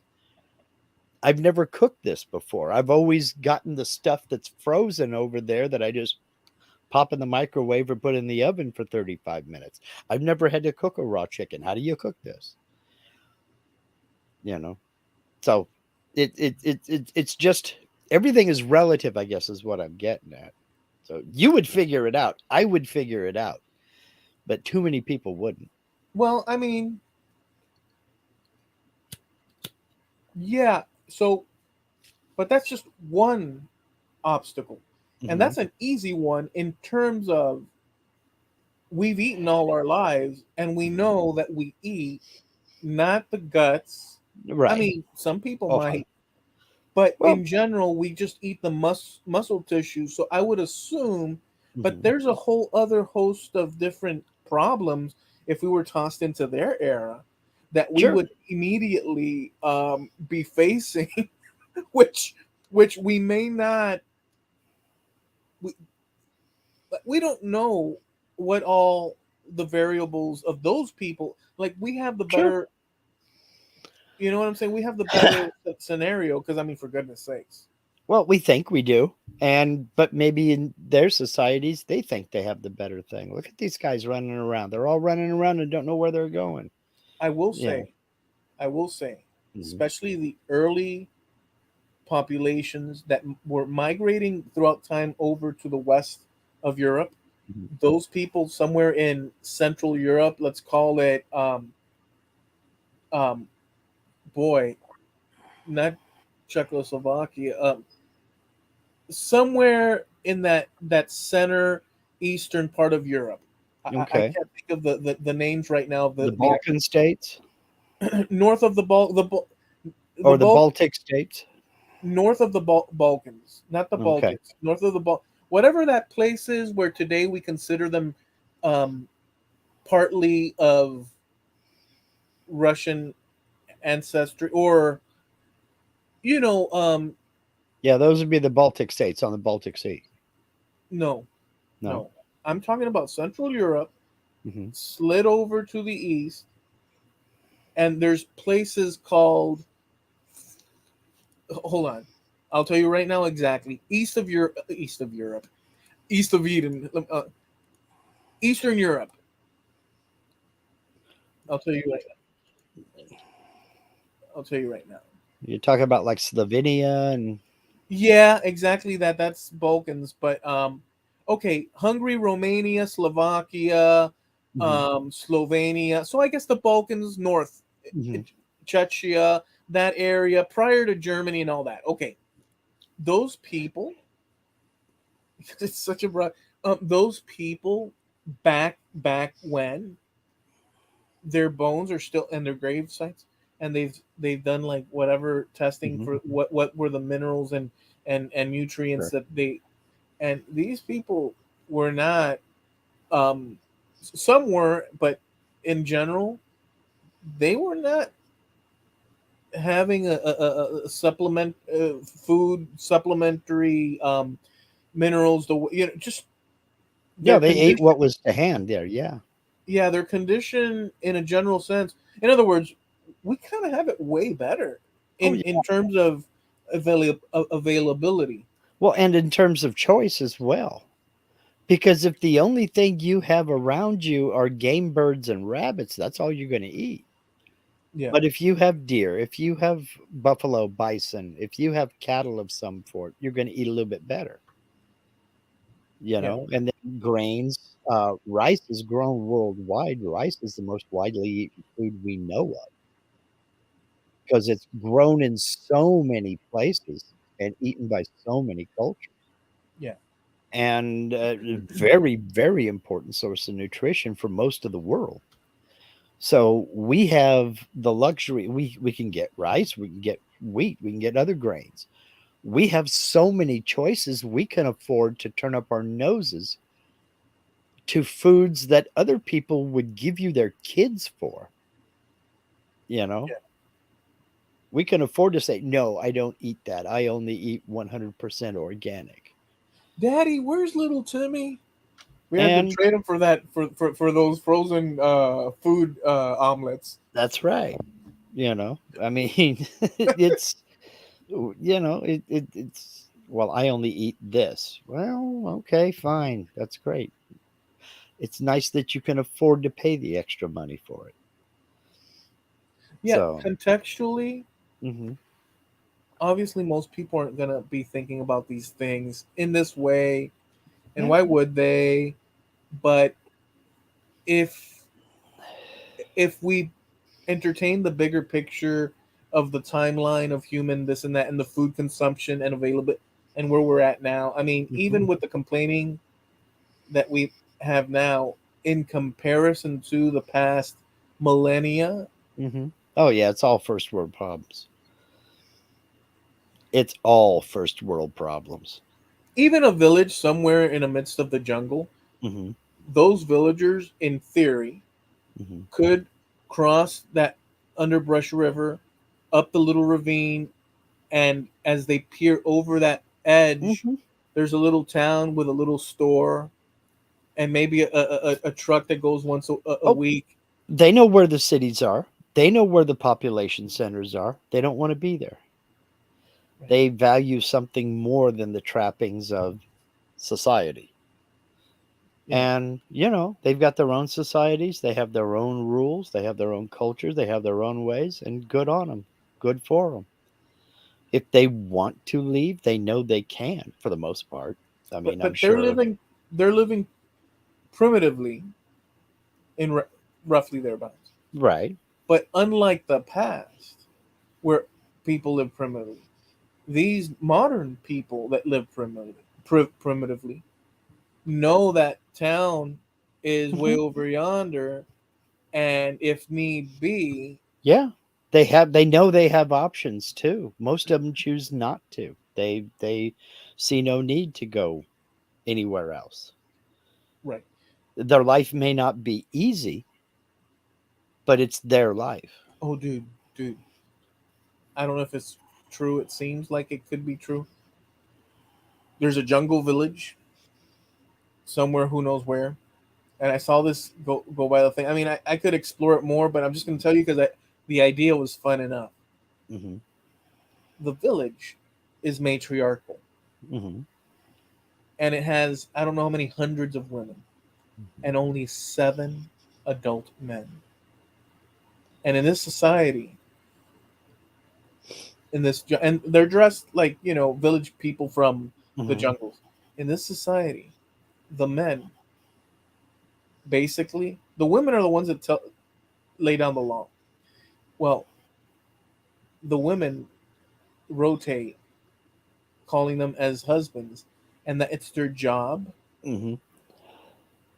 to mate, Hmm. and they become wives for whatever period, that one night or two Hmm. nights or whatever, and they're not expected to take care of the children, because they don't want, the women do not want that. They're in control. The men are just there. Basically, the men are the equivalent of the incubate. What's the opposite of the? You get the point. The They're there. fertilizers. They're fertilizers, but they also treat them kindly in terms of the women come and feed them, and like there's aphrodisiacs, and so basically these men, well, you would think like anybody in the Western world would think, well, hot dog. Well, in the little clip thing, the men are known to go hiding in the jungle and climbing up trees and sitting in hammocks up in trees to get away from the women because I Death could by just snoo snoo. I could imagine. I mean, at some point, this wonderland Yeah. becomes torture. There is an episode of Futurama. Just look up Death by Snoo Snoo. I think I know the punchline to it. Well, it was something happened to them. They Yeah, crashed on this yeah, planet that was, you know, yeah. yeah. They asked the first guy, death or snoo snoo and such. Well, no, they didn't ask anybody nothing. They just grabbed him by the feet and drug him into a cave, chained him down. Death by Snoo Snoo. Oh, the way I heard the story was way different, which you can't tell here. Mm-hmm. Well, actually, you could. I'll say it quickly. They crash land, Uh-huh. three guys, and you could always pick whatever, you know, a Jewish guy, a Hispanic guy, and whatever. You can always pick your three, Mm-hmm. depending on the group that you're around. They drag them into the a tribe drags Mm-hmm. them into their jungle thing, and they tie them up and stuff, and they're beating the drums, and they're angry, and then the chief comes in, and he comes up to the first one, and he says, "I will give you two choices, death or snoo snoo." The first guy says, "Well, I don't want to." So snoo snoo, and say, "Okay, snoo snoo," and they come and they take him Oh yeah, away. that's right, that's right. But it was still at the end. It was wait a Well, minute, stop. the Then the second death by one Snoo. says the same thing. He says, "Well, I don't like the situation, but I'd rather go off, living." Mm-hmm. And so he chooses snoo. And then the third guy says, "You know what? This is way too much. I'm done with this, so I'm gonna pick the death one." And he says, "Death," and he says, "Okay, death by snoo snoo." Yeah, So that's how it went. Yes, that's the right. irony is that he tried to get out of it, but Mm-hmm. no comfort was found there. Nope. It's just so bad. Yeah, but yeah, basically. Well, again, they could crawl off and go to, the big city. Yeah, at least Yeah, I'm away from her, you know. yeah. All of them were fine except Helga. Helga, she was a wild one. It's an incredible thing, to be honest with Yeah, well, we definitely have become spoiled. We definitely have. I don't know. I don't know if having this many choices. Let me ask your opinion. Do you think having this many choices is healthy? I mean, for society at large. I don't mean for one person's body. you. On the choices level, yes, Okay. Okay. in a general sense, because Yeah. in a general sense, these options allow for people to avoid things that may cause them harm indigestion wise, or Hmm. the very the choices allow for people to make the Well, best choices for themselves. I get that. And, we make jokes and we talk trash about, well, everything's gluten free now and everything is this free and everything. Well, there are some people that medically need that. So I don't really have a problem with it. Right. If you got 2 aisles full of gluten free stuff, there are some people that have legitimate medical conditions that they need that. And the more options they have, the better for them. So I'm all for it. It's the Yeah. same thing with low sodium or low sugar stuff. There are millions of people that have medical reasons for needing that. You know, I can remember my aunt with uh, diabetes.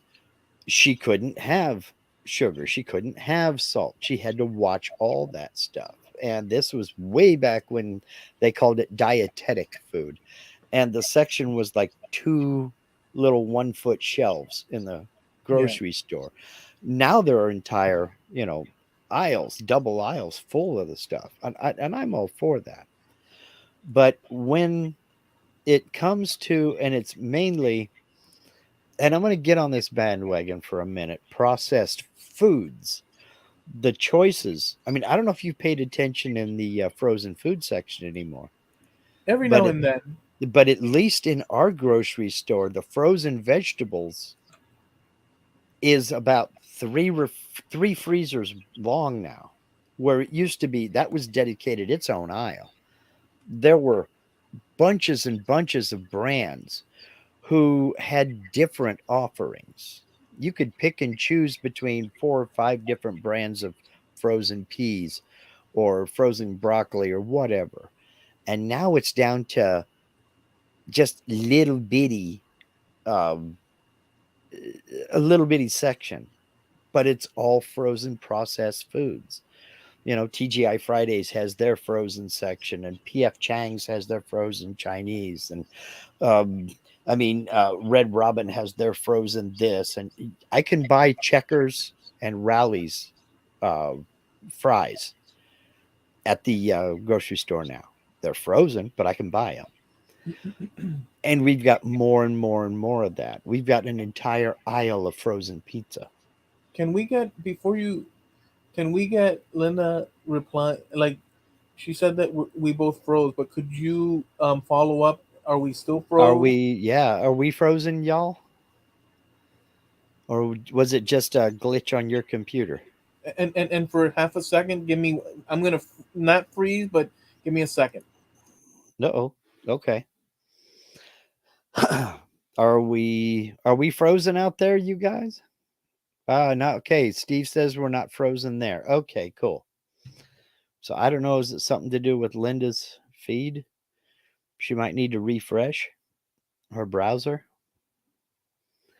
Jim Dockrell says, yeah, we're both okay. All right. So I'm sure if we're froze, she'll come busting in here to tell me that we're both froze. And when she does, I'll let her know to refresh her browser. Or if we magically unfroze, I'll let her know to refresh her. Not frozen now. Okay, go ahead. Refresh your browser. That way you caught up and we're live. You're watching us live. You're not delayed. So, If I wouldn't have got gone away for half a second, I would have exploded. oh, well, that's okay. It's Oh, just it's a relief. it's just odd that she says you both froze when I'm talking about the frozen food section. So And I that's don't what know. I'm saying. I was saying, was it froze like a pun, or was it froze? Yeah, but I don't know. I guess maybe I'm just too old school or I'm just too old. But personally, I don't want to Rule the world. buy I don't want to buy a bag of preformed hamburger patties that has the TGI Fridays sticker on it.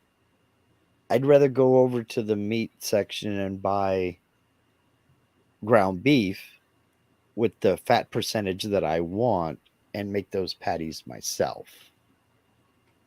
I don't want to buy I don't want to buy chicken nuggets in the freezer section and then microwave them or put them in the oven or something like that. I just soon go get some chicken and fry it up or put it on the grill or bake it or do whatever I want with it.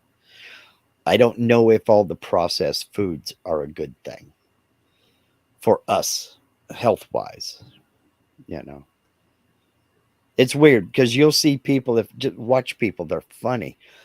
They will be in the produce section and spend a good half hour over there picking through the organic fruits and vegetables and have a bunch of organic fruits and vegetables and head right over to the freezer section and they're putting all the processed stuff in their cart. It's like you got a whole bunch of, you don't know what's in that, but you have to buy the organic fruits and vegetables. That doesn't make sense to me. I It's mean, kind of like a trade off. people have their. Yeah. We can't really. No, I mean, learn If how it to works, cook, folks. Learn how to cook. if it works for them, it works for them. It does. Like I have a certain combination of simple foods Hmm.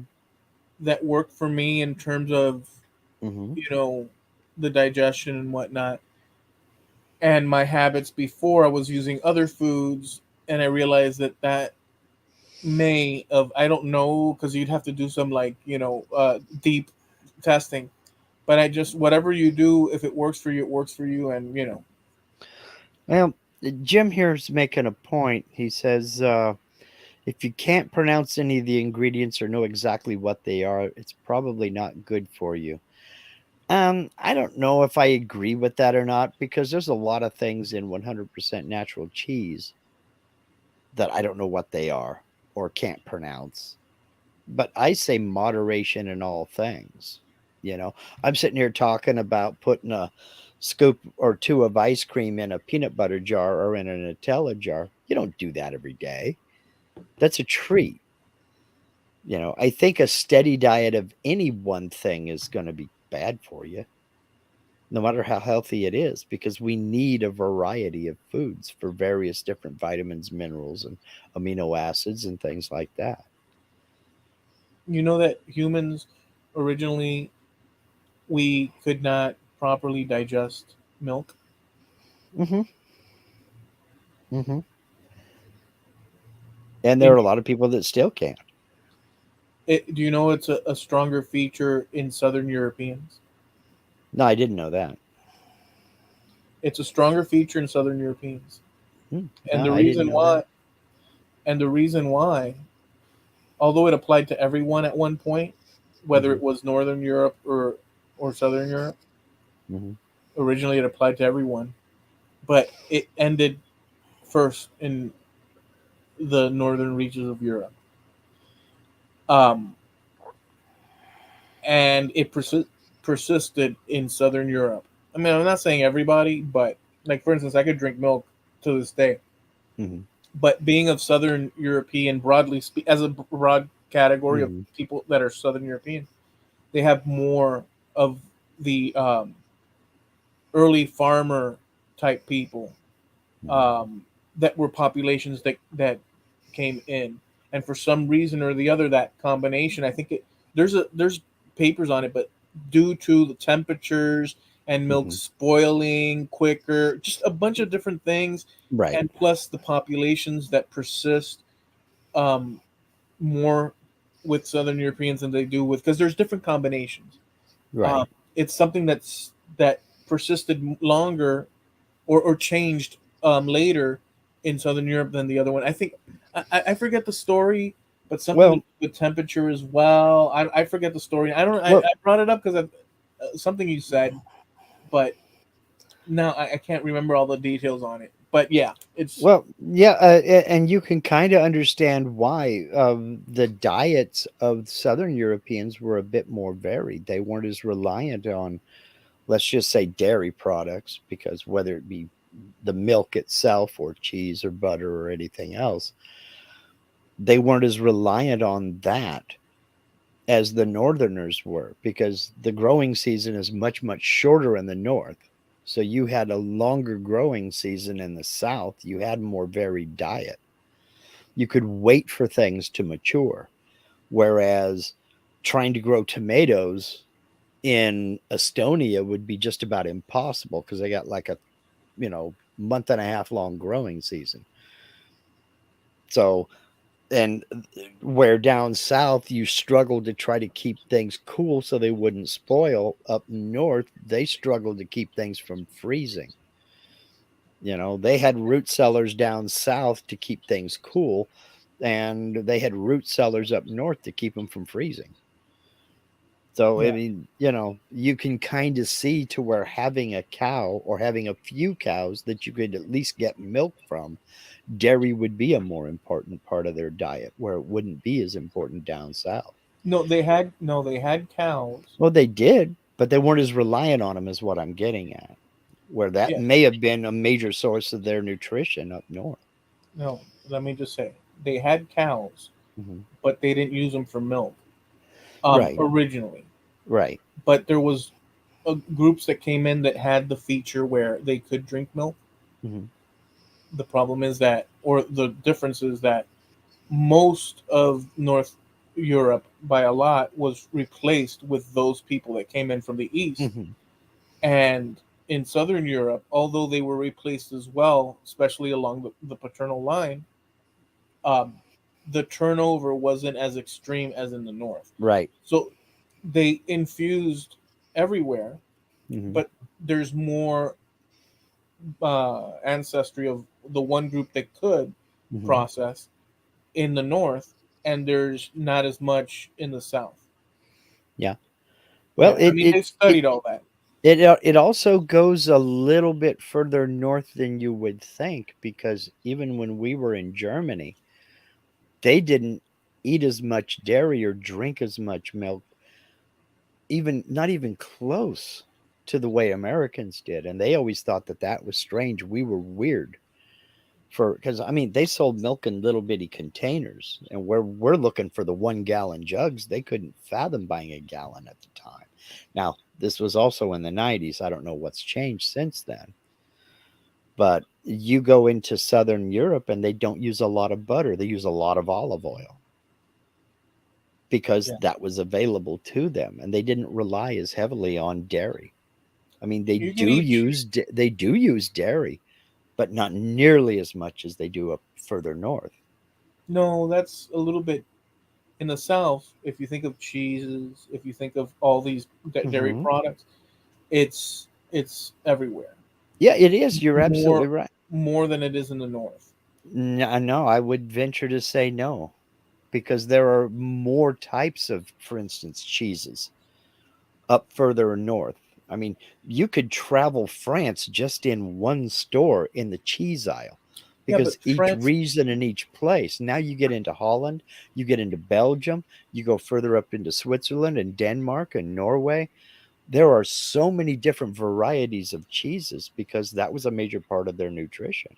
Yeah, no, cheese. So yeah, but we're getting in the weeds here.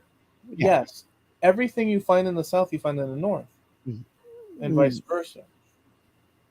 to a You want point. to you want.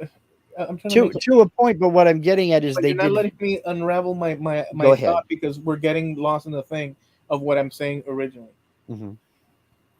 Dairy products, such as this is what I wanted to, but we got off Yeah, track. we got off track. Yeah. Dairy products, if it's cheeses, they're easier digested Hmm. as opposed to milk, which is a frothy Right. whatnot. And people that are lactose intolerant, Hmm. yes, they can get sick with drinking the milk across the board roughly, Hmm. but it's less if they eat cheeses which has been processed to the point and dried and whatnot, this and that. Yeah. So there is a difference. So things like cheeses and Hmm. such they could consume, but my main point is that the groups that came in that had the ability to where that changed, where they had the ability for some reason due to the populations that came in, the same populations that came in um, first came in the north that allowed for that processing of milk, and Hmm. later so it lactose intolerance persisted longer in the south, Right. and to this day there's more frequency of lactose intolerance in southern Europeans than there is in Northern Europeans, and so the connection is that the population has more of one group of the ancient past than the other group of the ancient past. Okay. That I cannot comment on because I haven't done the research on that. I can tell you just by virtue of having lived over there for almost 4 years is that the popularity of just, let's just say milk, because we're not going to talk about other dairy products because that's varied. But the popularity of drinking milk, it's just not as popular over there as it is in America. And the further south you get, the less popular it is. So that you're right, that does hold true to this day. You just don't see it. You know, you go into a restaurant and it's not even on the menu. You can't order milk for kids. They look at you funny. You have fruit juices or what have you. Yeah. So, Let me see if I can say it clear, because I'm kind of getting it well, mixed I, up. I, I do get you on that because, yeah, Jim Dockrell, I have heard this before. He says lactose tolerance is something that evolved. I have heard that before, but I've never really researched it.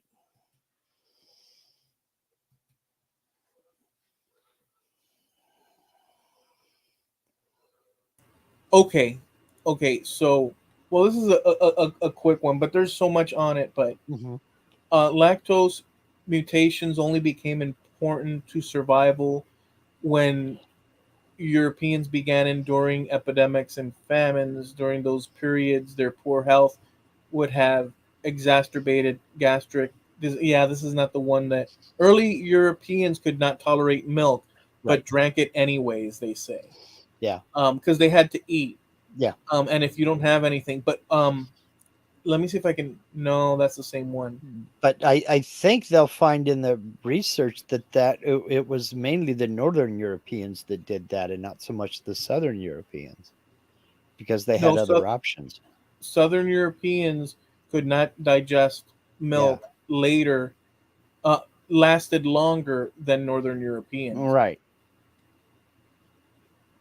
But here I'm watching the ability to consume milk. I've read on it, but it's not like I sat through. The rise of dairy farming drove genetic changes to allow milk digestion, Yeah. chemistry world, but lactose intolerance. Whatever. What I said originally holds true, although I wanted to look Yes. for the thing to back it up now, but I can't do that. But it lasted The longer. research is out there. Yeah, it's everywhere. And I have looked through it, but it's not like for some reason this came out because we were talking about something. I forget why, but I did want to make that contrast because even my aunt Mhm. has issues with it. I don't, but and she has more background in Southern Europe than I do, due to her parents are two halves of her, but her two parents are a quarter of me.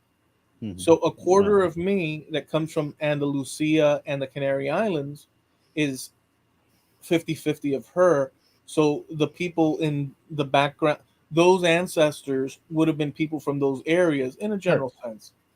And so they would have been even ancienter, these people that could not process in a general sense. That doesn't mean that Yeah. like That doesn't mean everybody because genes mutate all the time. Yeah.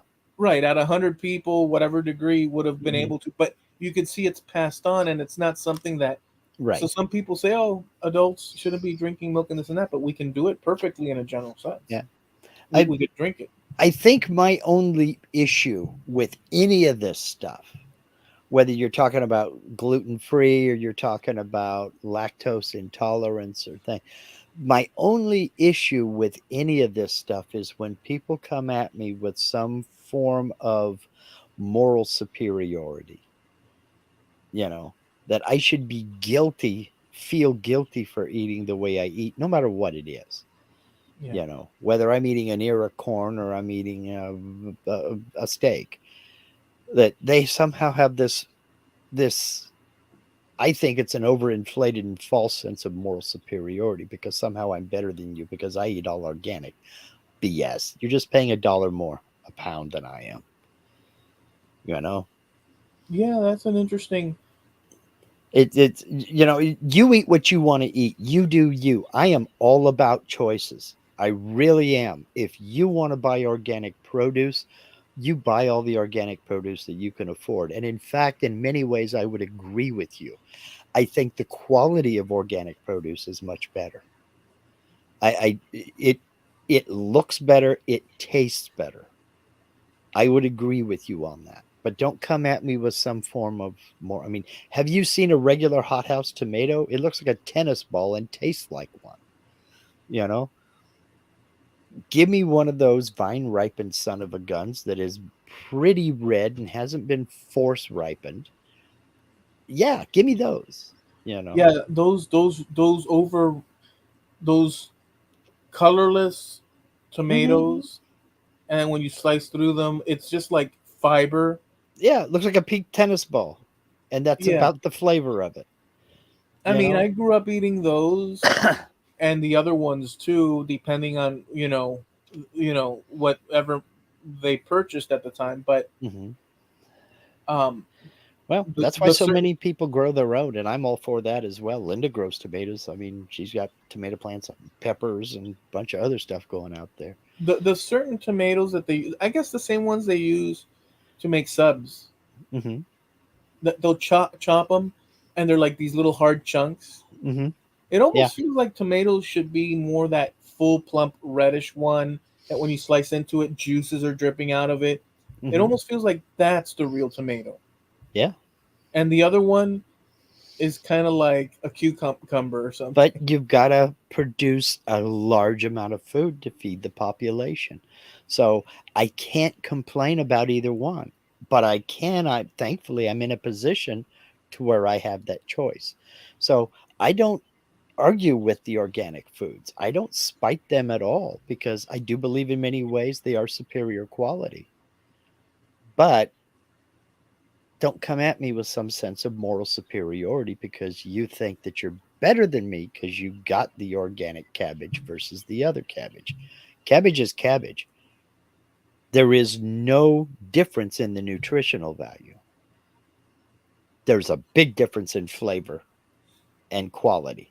You know how I know a cabbage is good? Mm. If an hour or two afterwards I can whistle Dixie backwards. You know how I know a cabbage is good? If it's a cabbage.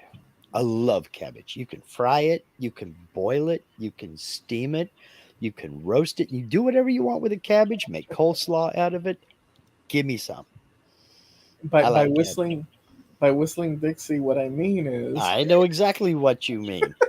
And you notice how quickly I tried to pass it.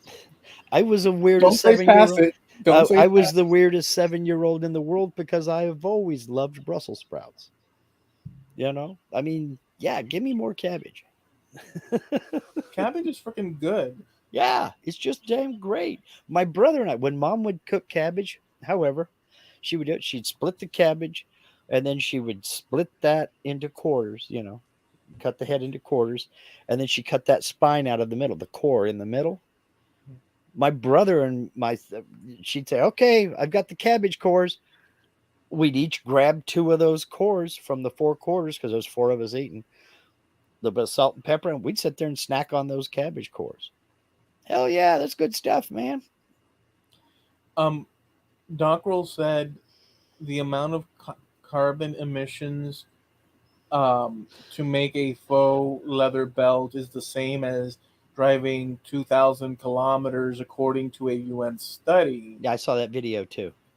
I saw it too. We're being programmed. Are With the we being farmer with programmed? the farmer talking to the lady. Yeah. Yeah, but are Mhm. we? Yeah, that one dude that he was laying down the law, and the girl was environment. But let me Mhm. ask you this. Actually, I have. Let me ask you this question. Jim saw that one. Well, we don't know. He might have just been looking through the Mhm. UN information. But chances are, if I had to get, I have to, if I had to put down Las Vegas money, I would say that he came across the same video that you and I did Mhm. and stumbled on it and saw that Mhm. situation. but I could be, because the Yeah. information should be out there. But if we're being pushed this, and you know that the alternate to that is in popular underground culture, is that they're trying to screw us into taking on a carbon tax, which is a taxation based on our output, Hmm. and therefore we want to lower that to save the planet and so on. Like there's this whole thing. But if it were so, these people that have all this power that they want to keep taxing the crap out of people and whatnot, in order to control and corral them, like the conspiracy of it that we see, um, and I'm sure many of us see. So it's not like at this point it's not something too secretive, in terms of conspiracies. Well, wouldn't we assume, or wouldn't it be fair to assume that if Jim, you and I, all three of us saw that clip, which kind of condemns it, and there's many similar to it that condemns the idea of this feeble world, and just the concepts that we see where if we don't expend energy, people die. Hmm. But these people, what they want to do in conspiracy land is to reduce energy expenditure in order for the world to survive. And the consequence of that, on the opposite side, is that people are going to croak because they need to expend energy for Yeah. heat and for food and so. So there's this thing. But wouldn't it be true if these people were in such control? And not that I doubt one way or the other, but if they were in such control, like these bad players that want to rule the world, let's say from an ivory tower and stuff, Hmm. wouldn't it be true that they would have their paws all over the internet and they'd be shutting little samples of that down so that people like you, myself, Jim, um, that kind of idea isn't reinforced if they want this carbon tax going? No, no. And the reason is because of advertising money. They Okay. want you on the platform. And the fact that all three of us watched it means that we have watched similar things in the past. So it was fed to us. Because they're going to try to keep feeding you the stuff they know you've looked for in the past or the stuff you've watched in the past to keep you on the platform to keep them ads coming up. So it's all the advertising dollars. They don't care what you think. So it's sort of like poker in the rear, liquor in the front. You can go to the back of the the place, or to the front. You're still gonna have to. You're Sure. still contributing to the machine. So Yes, whether you believe because it, it's kind of like the Nigerian prince once again. it is in certain regards because you're either going to click the three dots and say, don't recommend this channel anymore, which they'll make a note of and they won't recommend that channel anymore. But they're going to feed you other things that you have watched in the past. Have you Like seen? I Oh, have, God. I'll give you, for instance, I ran across one video in the shorts, YouTube shorts, and it was four people sitting at a table, bottle of vodka in the middle, and they've got four cups. And what it is tell a dad joke, and anybody laughs, they have to do a shot. That team has to do a shot. So if this guy tells a joke and his partner laughs, his team has to do a shot. If he tells a joke and the other team laughs, they have to do a shot. Right. All right. I saw one video in shorts. It was about 45 seconds long. I thought that was funny. I clicked the three dots and I went over to that channel to see what else they had, to see if this was a series or if this was a one time thing. Now, every time I cruise YouTube shorts, their videos comes up. And I only watched the one, but then I went over to look at their channel to see did they have anything else. And yeah, they do. They have a bunch. It's a series. So now YouTube knows I'm interested in that. They're going to keep feeding it to me. And if I cruise down the YouTube shorts, about every third video is one of theirs. You know, that's how it works. They want to keep me there cruising shorts, so they'll keep the advertisements coming up over there on the right side. Yeah. And so if you're looking at things about ancient civilizations in Europe, when you start cruising shorts or looking through go to the YouTube homepage, you're going to see a lot of things about ancient Europe. No. Gosh. Dude. I I've gotten so many. What do you call it again? Suggestions. Hmm. Um, for so many cool, because I'm into it. So Yeah, they've added so many suggestions that I keep clicking. There's endless they amounts of know that. there are endless amounts of universities Yeah. that have lectures with that they put up graphs on, and then they start going into all these Hmm. things like the lactose intolerance or other things about history. Well, let me just say this thing. Well, go ahead. And they know that. And they also keep track of the duration of the videos you're watching. If you're watching a bunch of 10-minute videos, 10 to 15-minute videos, that's what they're going to serve you. But if you've watched 1 hour and a half long lecture, they're going to throw a couple of those in. If you watch another one, pretty soon you're going to notice your feed is full of hour-long lectures Mhm. because they know you will sit there and there's more opportunity to put ads in front of your face because whoever posted the video probably has mid-roll ads turned on. So you're going to find a bunch of ad breaks in there. So it's all to keep you on the platform so they can keep putting those advertisements up. But yeah, they're going to feed you stuff they think you're interested in. Now, if you start looking at baseball videos, you're going to see nothing but baseball.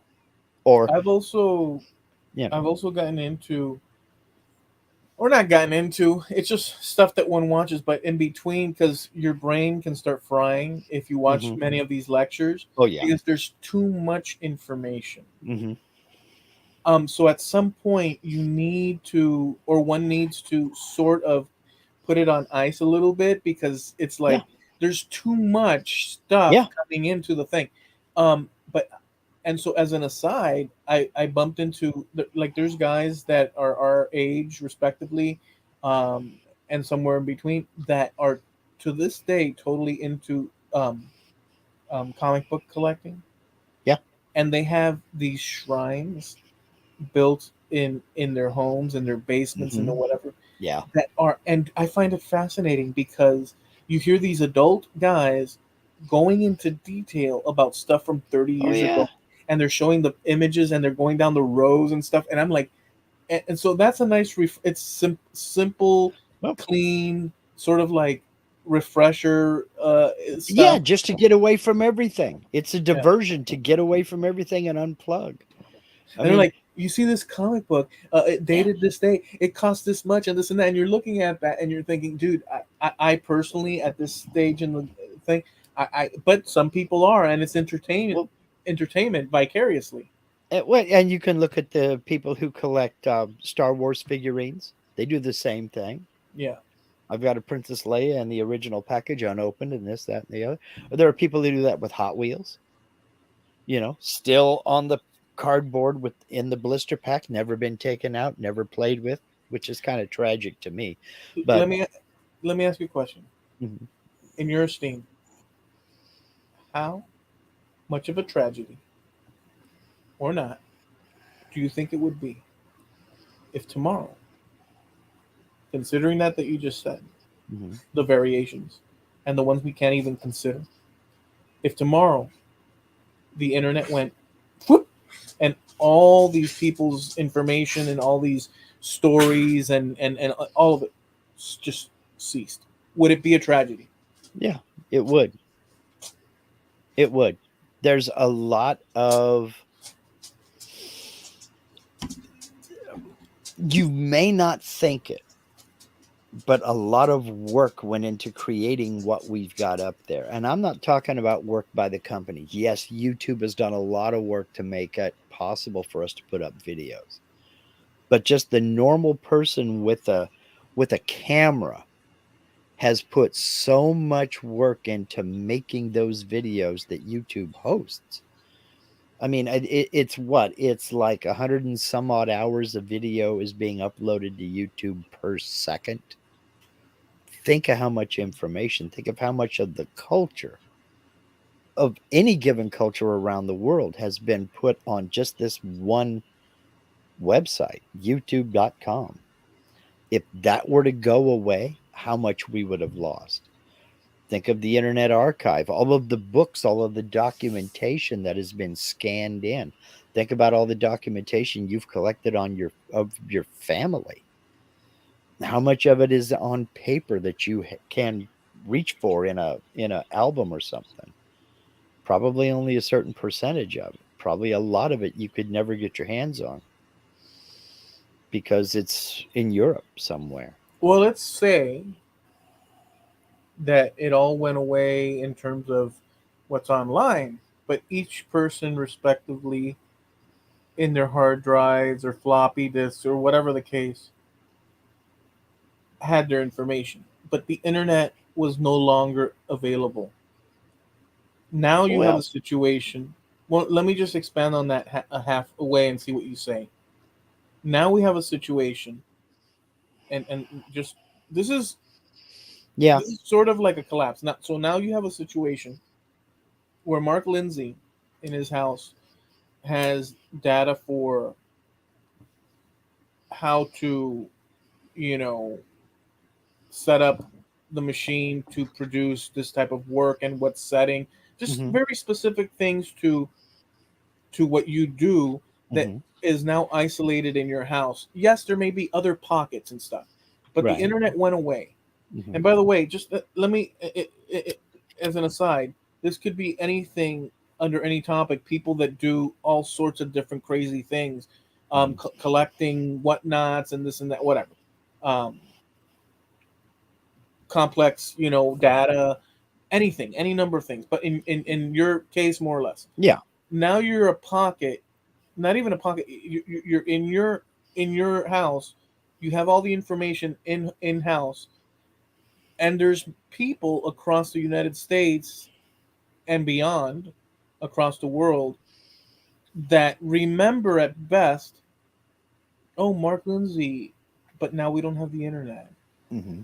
And now you have someone that's a baseball collector somewhere else, and a person that's doing this genealogy thing, and someone with scientific and whatever number of things all spread across the globe, and your only connection means would be the same old ones we used to have: telephone, Hmm. mail, and whatnot.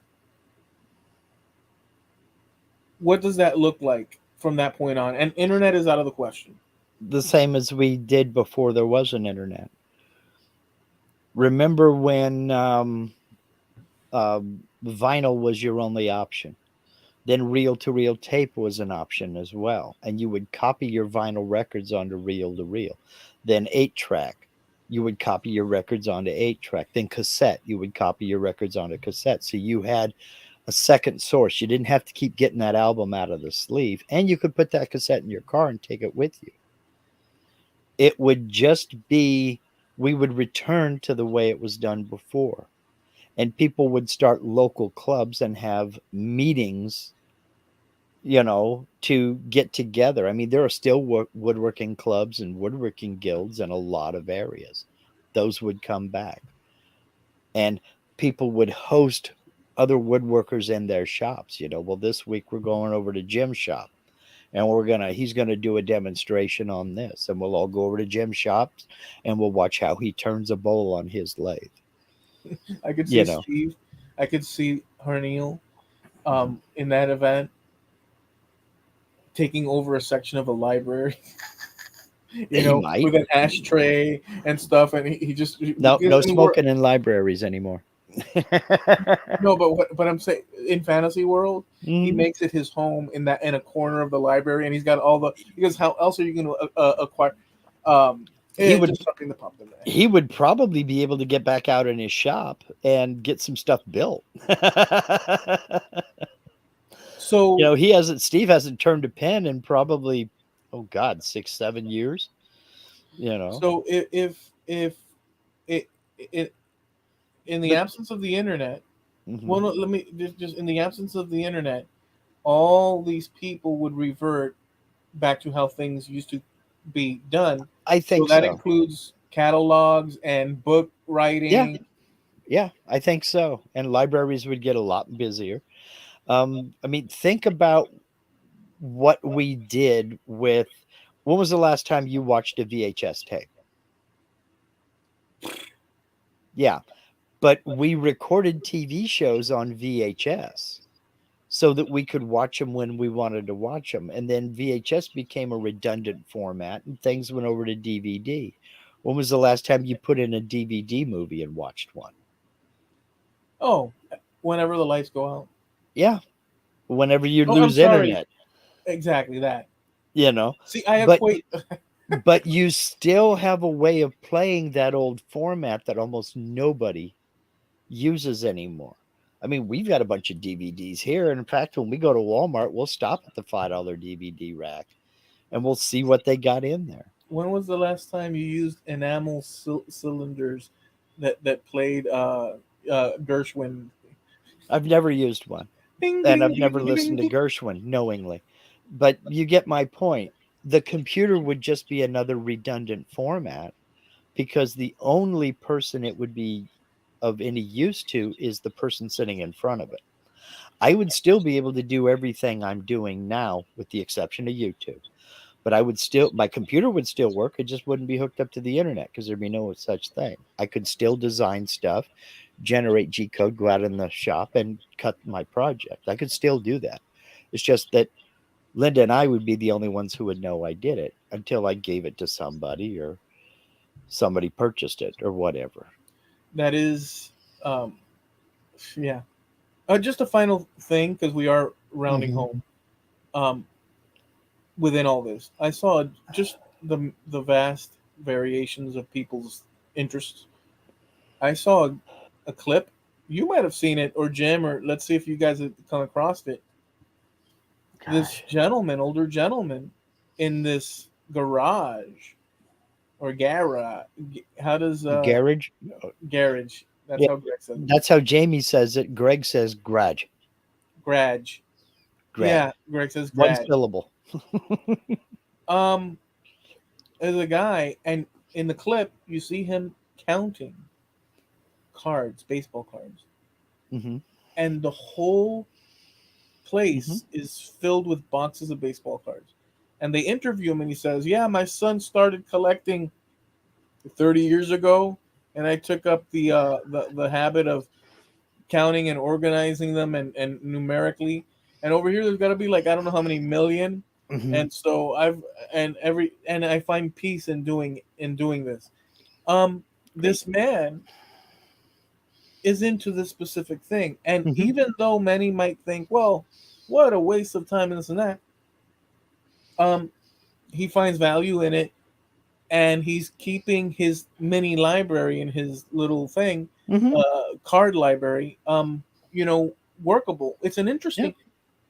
The principle of it is important, which is, every individual is off exploring their own thing, Yep. and if I were to go in search of something that was beyond my understanding, like this baseball thing, and I go to him and I say, I am in need of, and he already has this set up. He can share that information to Sure. whatever little degree, and same with music people. And so this human superhighway interconnectivity that is the internet, it, if it were not around, people did have methods. That's Yeah. how we got here in the first place, which is Yeah. a nice thing to. The only difference is where instead of us going over to Jimmy's shop and watching him turn something on his lathe, Jimmy can turn on a camera and show people in South America how he's turning stuff on his lathe. It doesn't have to be anybody anywhere close to him. It could be all over the world, you know. Your your videos on your channel are seen all from people all over the world, Mhm. whether you know it or not. Well, You we only have to know. get into your analytics to Yeah. see that. So it's but somebody who is interested in trying to organize their baseball cards will get value out of his video because believe me, he's not the only one interested in that. I mean, we've gone down this rabbit hole before and talked about it before. There are guys that will go down to the bank with $100 and they'll get $100 worth of rolled quarters. Then they'll sit there at their table and go through each roll Number one, looking for silver quarters, but number two, looking for special quarters that have value with something else. Yeah, As something else. Maybe it was a mistake on a mint mark or it's a double struck or something like that. yeah. But some people find that entertaining. I find it to be as boring as watching paint dry, but that's not my interest. But who am I to tell somebody else, don't bother with that crap? But That's but not every, my place. but every now and then, you have gone as a side note and looked at coin collecting as a side Sure. avenue, right? Yeah. So Uh, you well, as but I want to see, did he find something special?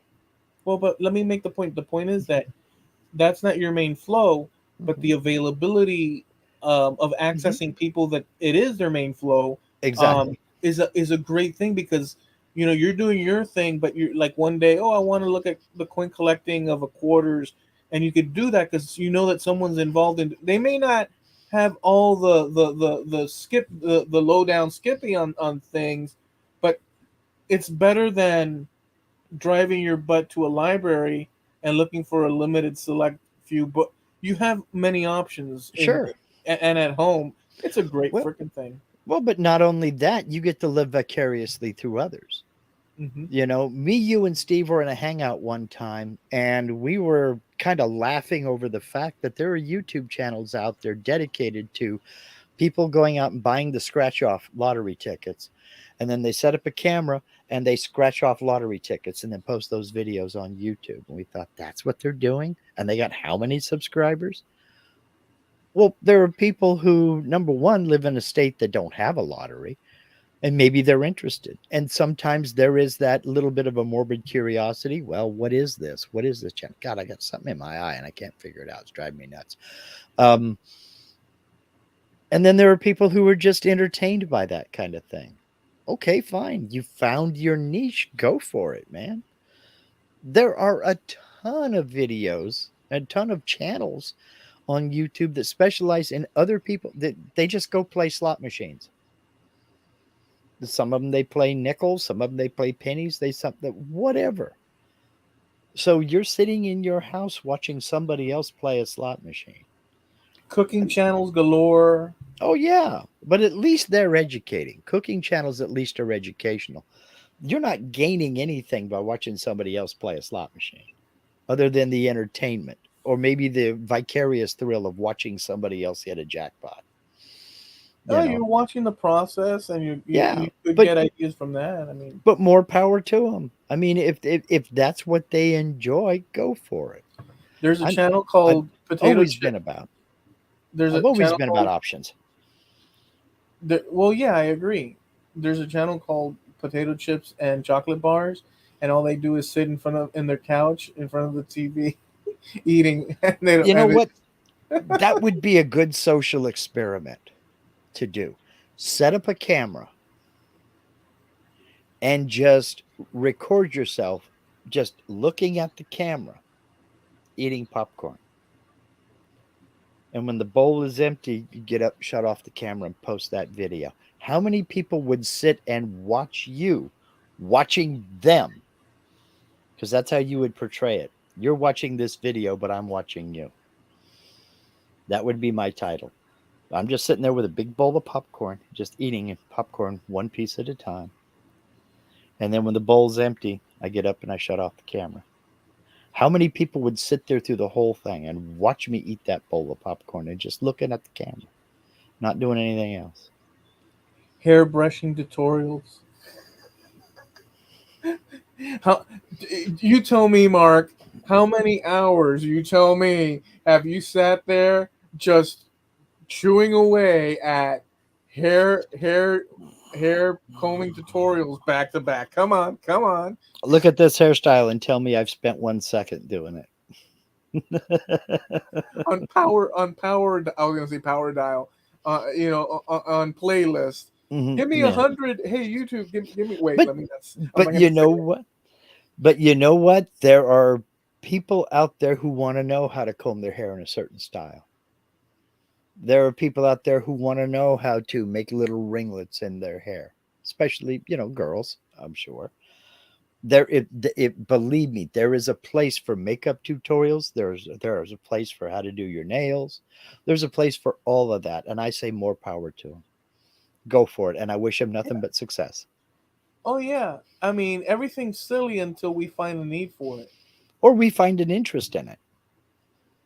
Yeah. You know, I mean, I have. I'm still on this thing where I'm watching people rebuild old houses and old chateaus and stuff in France.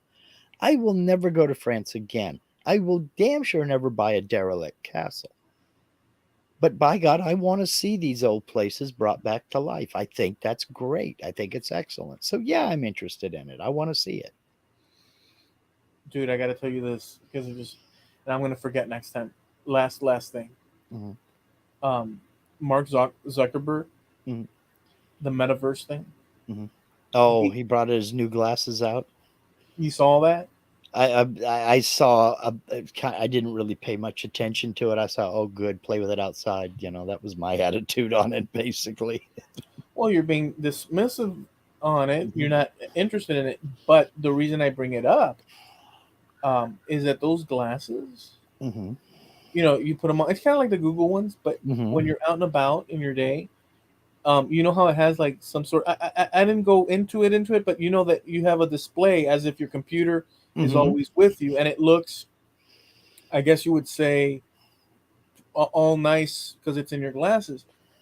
You can record and anything that you're doing, but one of the things it did was it said, "What if you're at home and your faucet ain't working?" And he puts on the glasses. It looks at the faucet, Hmm. and you say, "I'm trying to fix this."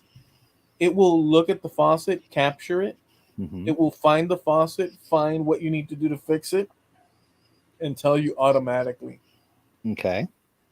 And I was like, which is what you would do. That's What? that's one good use for it. And you're right. If you're having engine problems with your car, you can kind of diagnose right there, or even hook in with a mechanic who's in the same technology you have. The way he can see what's going on. I get it. There's great uses for it, but let's put it in a normal day to day thing situation. Somebody comes up and knocks on your door and they're wearing a pair of those glasses. Are you going to let them in? With those cameras right there, knowing that every movement you make, every second of your interaction is being recorded. Are you going to let them in your door? Do I know the person? No. I don't let people that I don't know into my house anyhow. No. Okay, but you get my point, though. You're in Yeah. a social situation, you're at a party, and somebody shows up wearing them. How welcome are they going to be? Are people going to be getting away from them? You No, know? because if you're in okay, so if I'm in public, Hmm. I don't have any. Okay, when I go out in public, I don't behave um without any consequence. I interact with people Sure. with the expectation that, so just because I'm not being recorded doesn't, so it's kind of like, if I'm in an aisle, as an example, if I'm in an aisle at a local shopping place Hmm. and there's no one around and there's an item and I'm like, that's expensive, I don't need that, I'll just freaking pocket it, as an example. I don't think in those terms. I could have an Yeah. item anywhere, like an item could be in the street and I know it fell from somebody, let's say, and like what I'm trying to say is that to the best of my ability, unless I see a $20 bill on the floor and nobody's around, that's different. But to the best of my ability in public, and I'm not gonna say things to people in public unless Well, they're being rude. I'm not suggesting that you're going to do that. I'm just asking how welcome would that be. Now you brought up the Google glasses a minute ago. Yeah, Those came and went real fast because most folks couldn't stomach the thought of being recorded every moment of every day. And you can't tell when that those cameras are recording. So they were not welcome in a lot of places. And number one, the price was just outrageous. It was a stupid price. They yeah. looked goofy. They came and went real fast. I don't see these being any different. I see them. Number one, how much are they? Let me take a look here. The new Ray-Ban Meta Smart glasses. They are come on. How much are they? Um let's get to, and of course it doesn't say how much they are. I think they're still in product or still pre, or I don't know if they're on sale. But let me turn Okay. the steering wheel away from you going where you're going Uh-huh. Well, with price. But there's a reason I want to before okay, you go go right where you're ahead. going. Okay. Okay, so when flat screen TVs first came out, it was unreachable for the average consumer, and Right. now everybody in their so um, though people aren't going to rush out and get them now that they can't afford it. When they become commonplace or just enough of a price point, I don't see, just like every other technology, I don't see how anything's possible, but I don't see this going the way of the I don't know, Um any other as usage. they sit right now, they're about $330. That's not as outrageous as the Google Glass was. I'm just saying I don't, yeah, Jim Dockrell, there you go. Wear those glasses into a locker room. You know, there are places where they would not be welcome.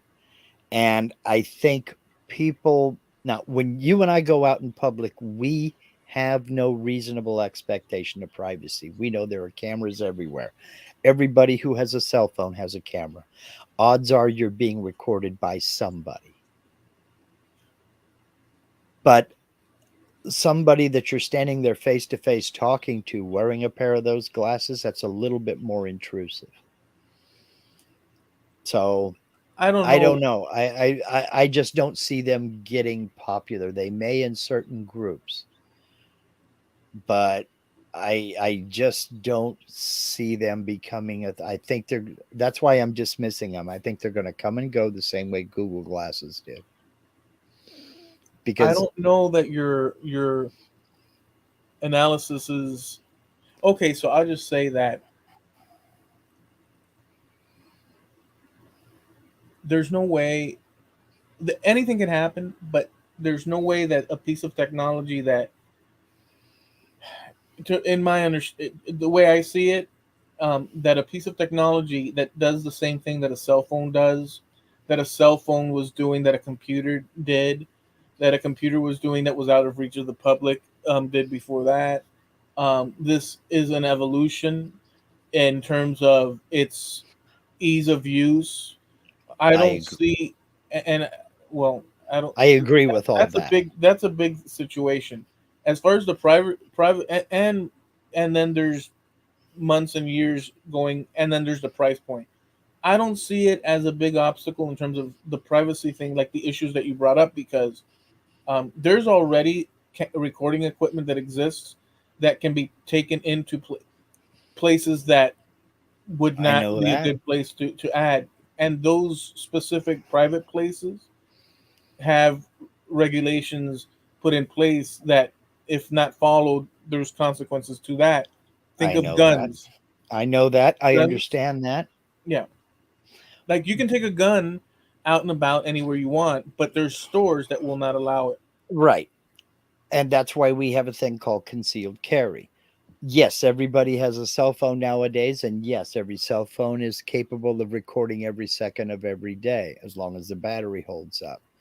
But that is not, most people have their cell phones, they got it facing this way and they're playing with it, or it's on their belt, or it's in their purse, or it's in their hand not being used.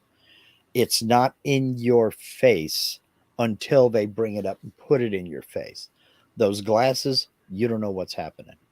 That's what I'm getting at. It's the uncertainty of it. Am I being recorded? I don't know. Am I being recorded? Probably. Am I being recorded? Probably not. But the glasses, there's that bit of uncertainty, and I don't know how welcome that's going to be to the average person on the street. I I just have that feeling. I yeah, just have and a feeling that more people are going to be kind of creeped out by them than are going to be accepting of them. I'm not creeped out by the idea at all. well, fine. I mean, and everybody has different varying opinions on them, I'm sure. If I'm not creeped out by it at all, Mhm. and it's true that I'm one person, and you are creeped out by it, And I'm just one person. well, no, but let me get my Mhm. point is this: if you're one person and you're creeped out by it, and I'm one person and I'm not creeped out by it, I'm not discounting what you're saying in terms of that. That's what Mhm. it's those are the potential issues that could Mhm. occur. At least some of them, not all of them. There's even more potential issues. Oh yeah, Like big I'm time. not discarding that there's potential issues, but I'm saying if you are creeped out and I'm not, and you extrapolate that across the population, which is a big assumption, but Mhm. just the fact that I have a different opinion as far as creepiness of it, and you have a different opinion, there's going to be people that will purchase it and others that won't, Right. just like any other product out there. Yeah, So absolutely. so to the degree of what I'm getting at is that this is the future. It is the future. You have an item that you put on your face that you carry around with you, as opposed to a device in your hand that's a computer that connects to the internet, everything that a phone does or whatnot, Mhm. this and that. And then you have the AI to add to that and stuff. So some people won't like it, like you see all these videos where people don't like being recorded. We have Mhm. dash cams. If you're driving in a car, so the argument of people will be creeped out about it or don't want to be recorded without their, you have dash cams, you have cameras on traffic Sure. lights, you have cameras every, there's too much. So like we've crossed a certain level where these glasses seem to be the next reasonable thing. Now, what level of people? And if the price point, if the glasses were $10, you could be sure that Oh yeah. you'd see the world awash with the glasses. Because who doesn't want to For put? a while. For a while, yes. But again, and that's why I kind of dismiss them, is because I think they're going to come and they're going to go. They're going to have their moment in the sun and then they're going to go. I don't know how you get there from there to there, other than your gut feeling. It's just a gut feeling because we've Yeah, seen it. Now, these look better. I got to say, these look better than any other attempt I've seen at them. And that was part of the reason of the downfall of the Google Glass. They just look weird. They just look weird. but there's also the And expense. If well, something true. is even $300 is expensive Yeah, for to a the lot of average, people, it's just not doable. but like TVs, like I said Hmm. before, TVs were in the thousands and thousands of dollars. The flat Yeah, screens were, yeah. And now you can't give them away. yeah, and now they're everywhere. Hmm. It happens in every, I mean, in Sure. everything. So I'm just saying. But anyways, the point is that this at the same time, he's doing the metaverse thing, which is a part of the thing.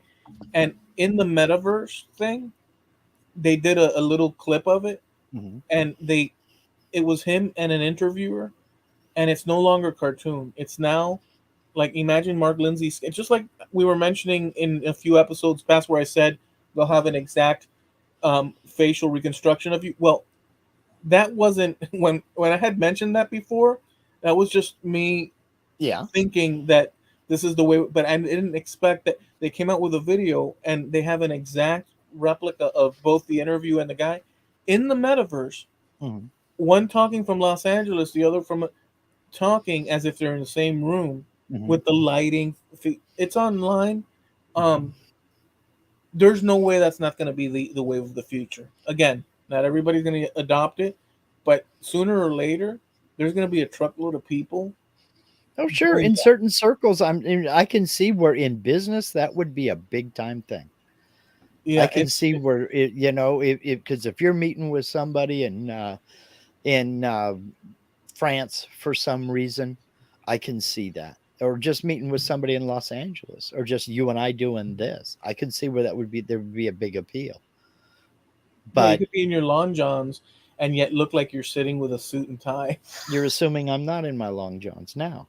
But there's a reason why you can only see me from here up. But But no, could you I'm imagine not having to get out of bed and you're at work? And or yes, but yes, and I don't like it. you can even like tell your, I can imagine you tell, okay, my avatar is going to work at 8, so be sure to be there. All you have to do is you have your glasses or whatever the case is, and you're like, and it already knows all your attitudes and the job.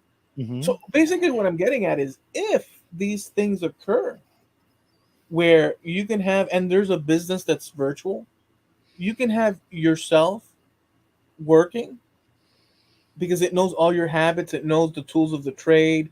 You can even say to it, program wise, don't do anything further than this and that today.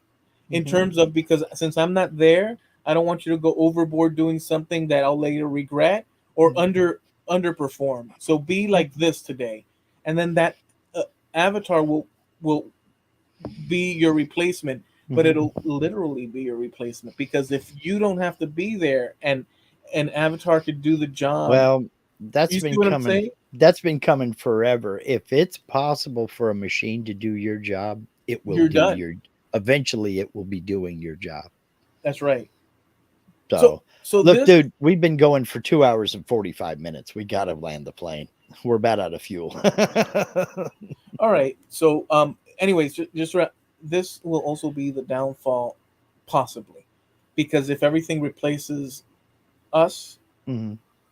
then then the technology ran its full course.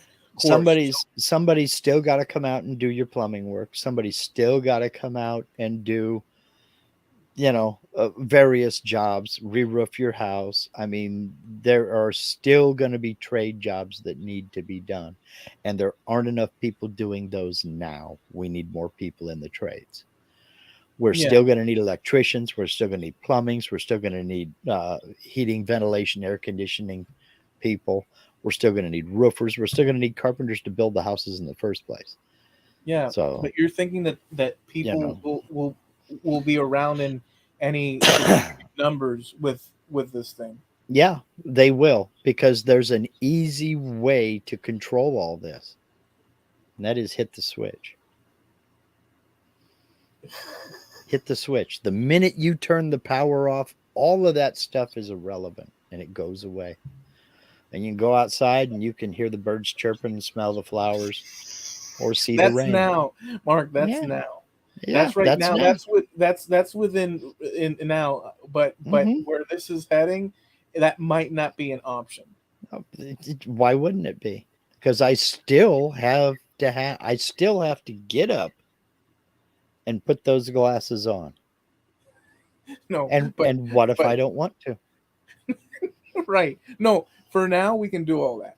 Hmm. For now we can do all that. But 100 years from now, I would oh, still have to get up and put those glasses on to participate. And there are just enough people still in this world who say, yeah, no, thanks. you're freaked out with the whole idea. No, You I'm don't not like it. freak out. I'm trying to be realistic about it. I think it's a passing thing. I don't think they're going to take off. I think it's going to have to get a hell of a lot cheaper than $330 for a pair of these things, because We that is have still out of the reach of a lot of people. But I don't think it's going to take off. I really don't. I just don't think it's going to take off. Sure, it's cool. Sure, it's neat. But there are other cool and neat things that have just gone.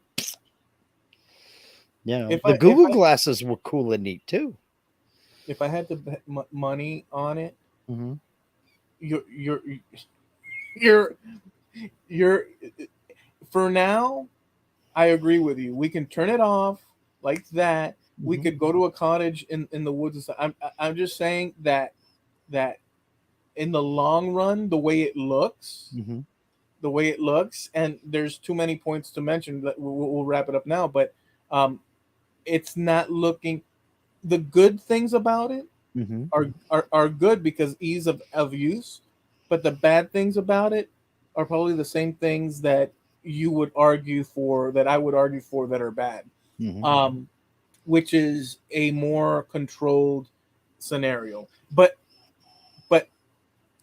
that's for another day, Yeah. because it's insane. Yeah. But it is scary actually, Yeah. I know. because I'm listening to you, and yes, I agree. We can turn it off right now, but the in 100 years thing, um, I wouldn't bet on it. I would. I wouldn't bet on it unless unless the opposition is, well, the opposition that you have now. If the opposition that you have now is persists Hmm. in significant in some sort of balanced number, then yes, I would agree. And I think that opposition is going to be there. People have been arguing about having flying cars for, well, since the 1920s or 30s. We're going to have flying cars. We're going to have flying cars. People look around and say, where are all the flying cars? We have flying cars. They're called helicopters, but not everybody owns one. You can buy one.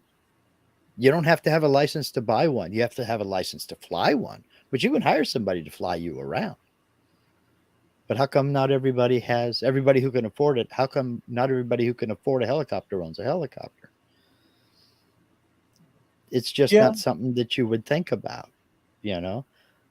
yeah, It's cheaper to go ahead and hire the whole helicopter for one trip and then be done with it. So we have the flying cars, but not everybody wants one. Not everybody needs one. And I think this is going to be another example of that. There will be industries built around them, no doubt. And there will be industries where I could see they would be a huge advantage. Especially when it comes to business, because you're talking about instantaneous communication right there. There's no more guessing, no more trying to describe stuff over the telephone.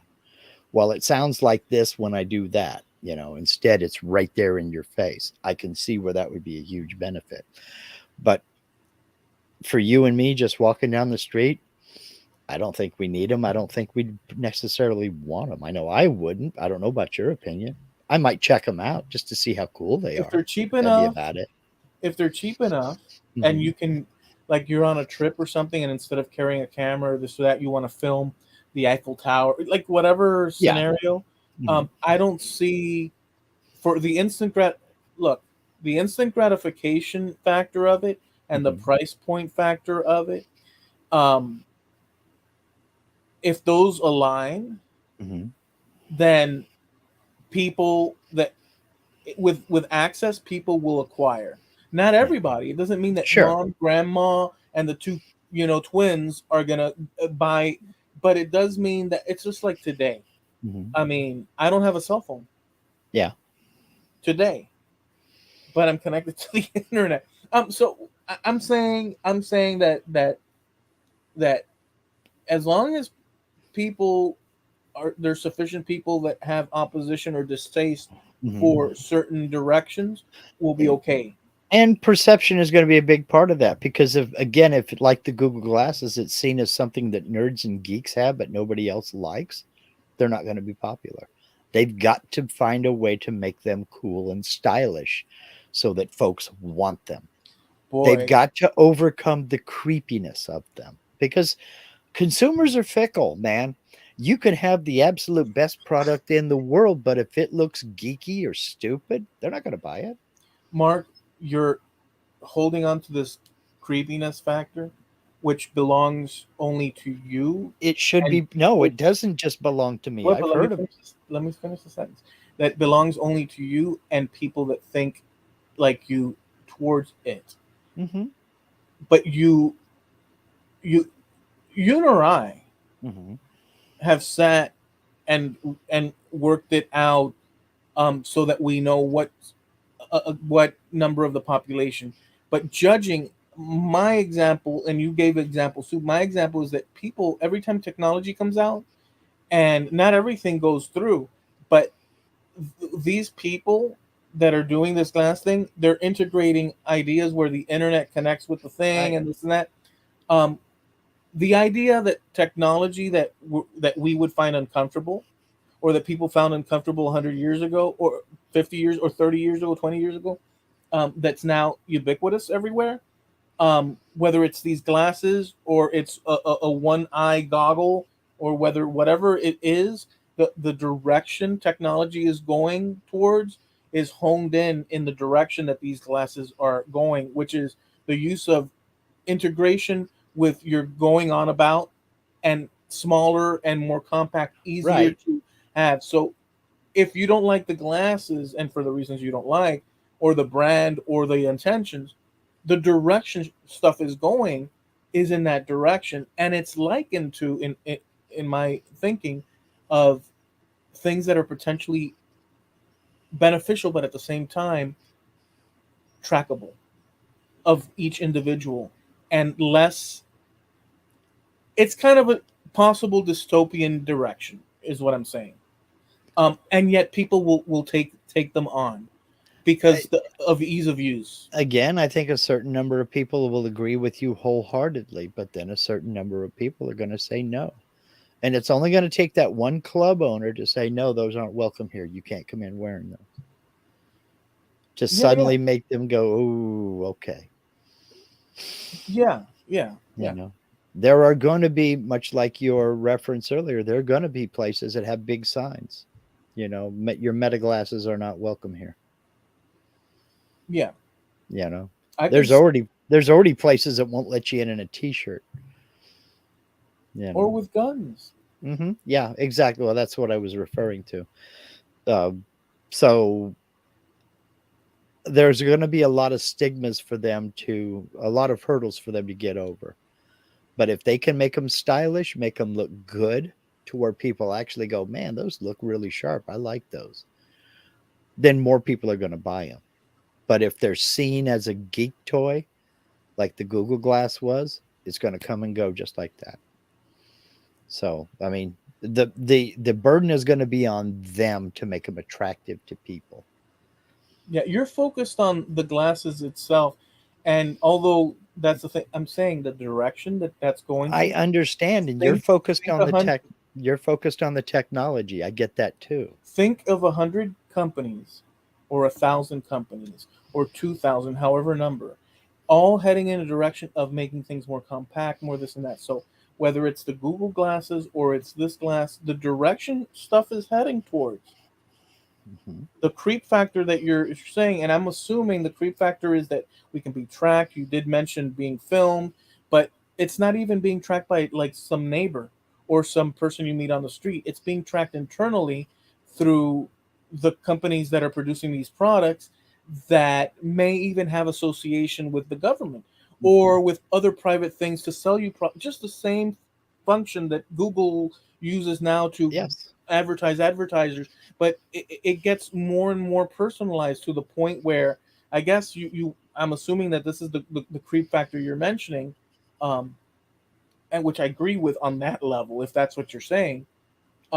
It looks like that's the freaking direction we're going, but then again, um, that's just how I'm looking at it. That it's going to be accepted, whether it's this one or that one. The technology is going in that direction, and at the same time, it's going to be used against people. That That's what may be. That may be. you know. That may be. But we'll And see. it is freaky a little bit if you think of it in terms of that. Mhm. All right, all right. We'll let that go because this is too big of a We've thing, we and we it's did 2 episodes already. We gotta go. yeah, and we got to go, and it's food for thought. We'll see in 10, 20 years or whatnot. What the heck happens? All right, we go live every Tuesday, 9:30 Eastern, 6:30 Pacific Coast time. This is the Trampled Underfoot podcast show. Your host, Mark Lindsay, Eloy Escajedo. We have a website called trampledunderfootpodcast.com, and we have a page over on Facebook. We were kind of talking about that company just now, Trampled Underfoot Podcast on Facebook. So be sure to check that out. And we're also sponsored by. Harneal Media, your web solution. If you're looking to establish or increase your web presence, the only place I'll ever recommend is Harneo Media. They're very competitively priced. They are 100% personalized service. If you want to start a website, a web store, just a little vlog, Steve can take care of you. There's a link to Harneo Media in every single video on this channel. Stop by, check it out. Harneal Media, HARNEAL media.com. All right. Well, that's it, folks. enjoy the rest of your week. Go ahead and press the link for the glasses down below. There's an affiliate link. Will be Our affiliate links. We hope you enjoyed yourselves. Be safe. Enjoy the rest of your week. And we'll catch you guys here next week at the same time, same spot. car fries. Peace. Car fries.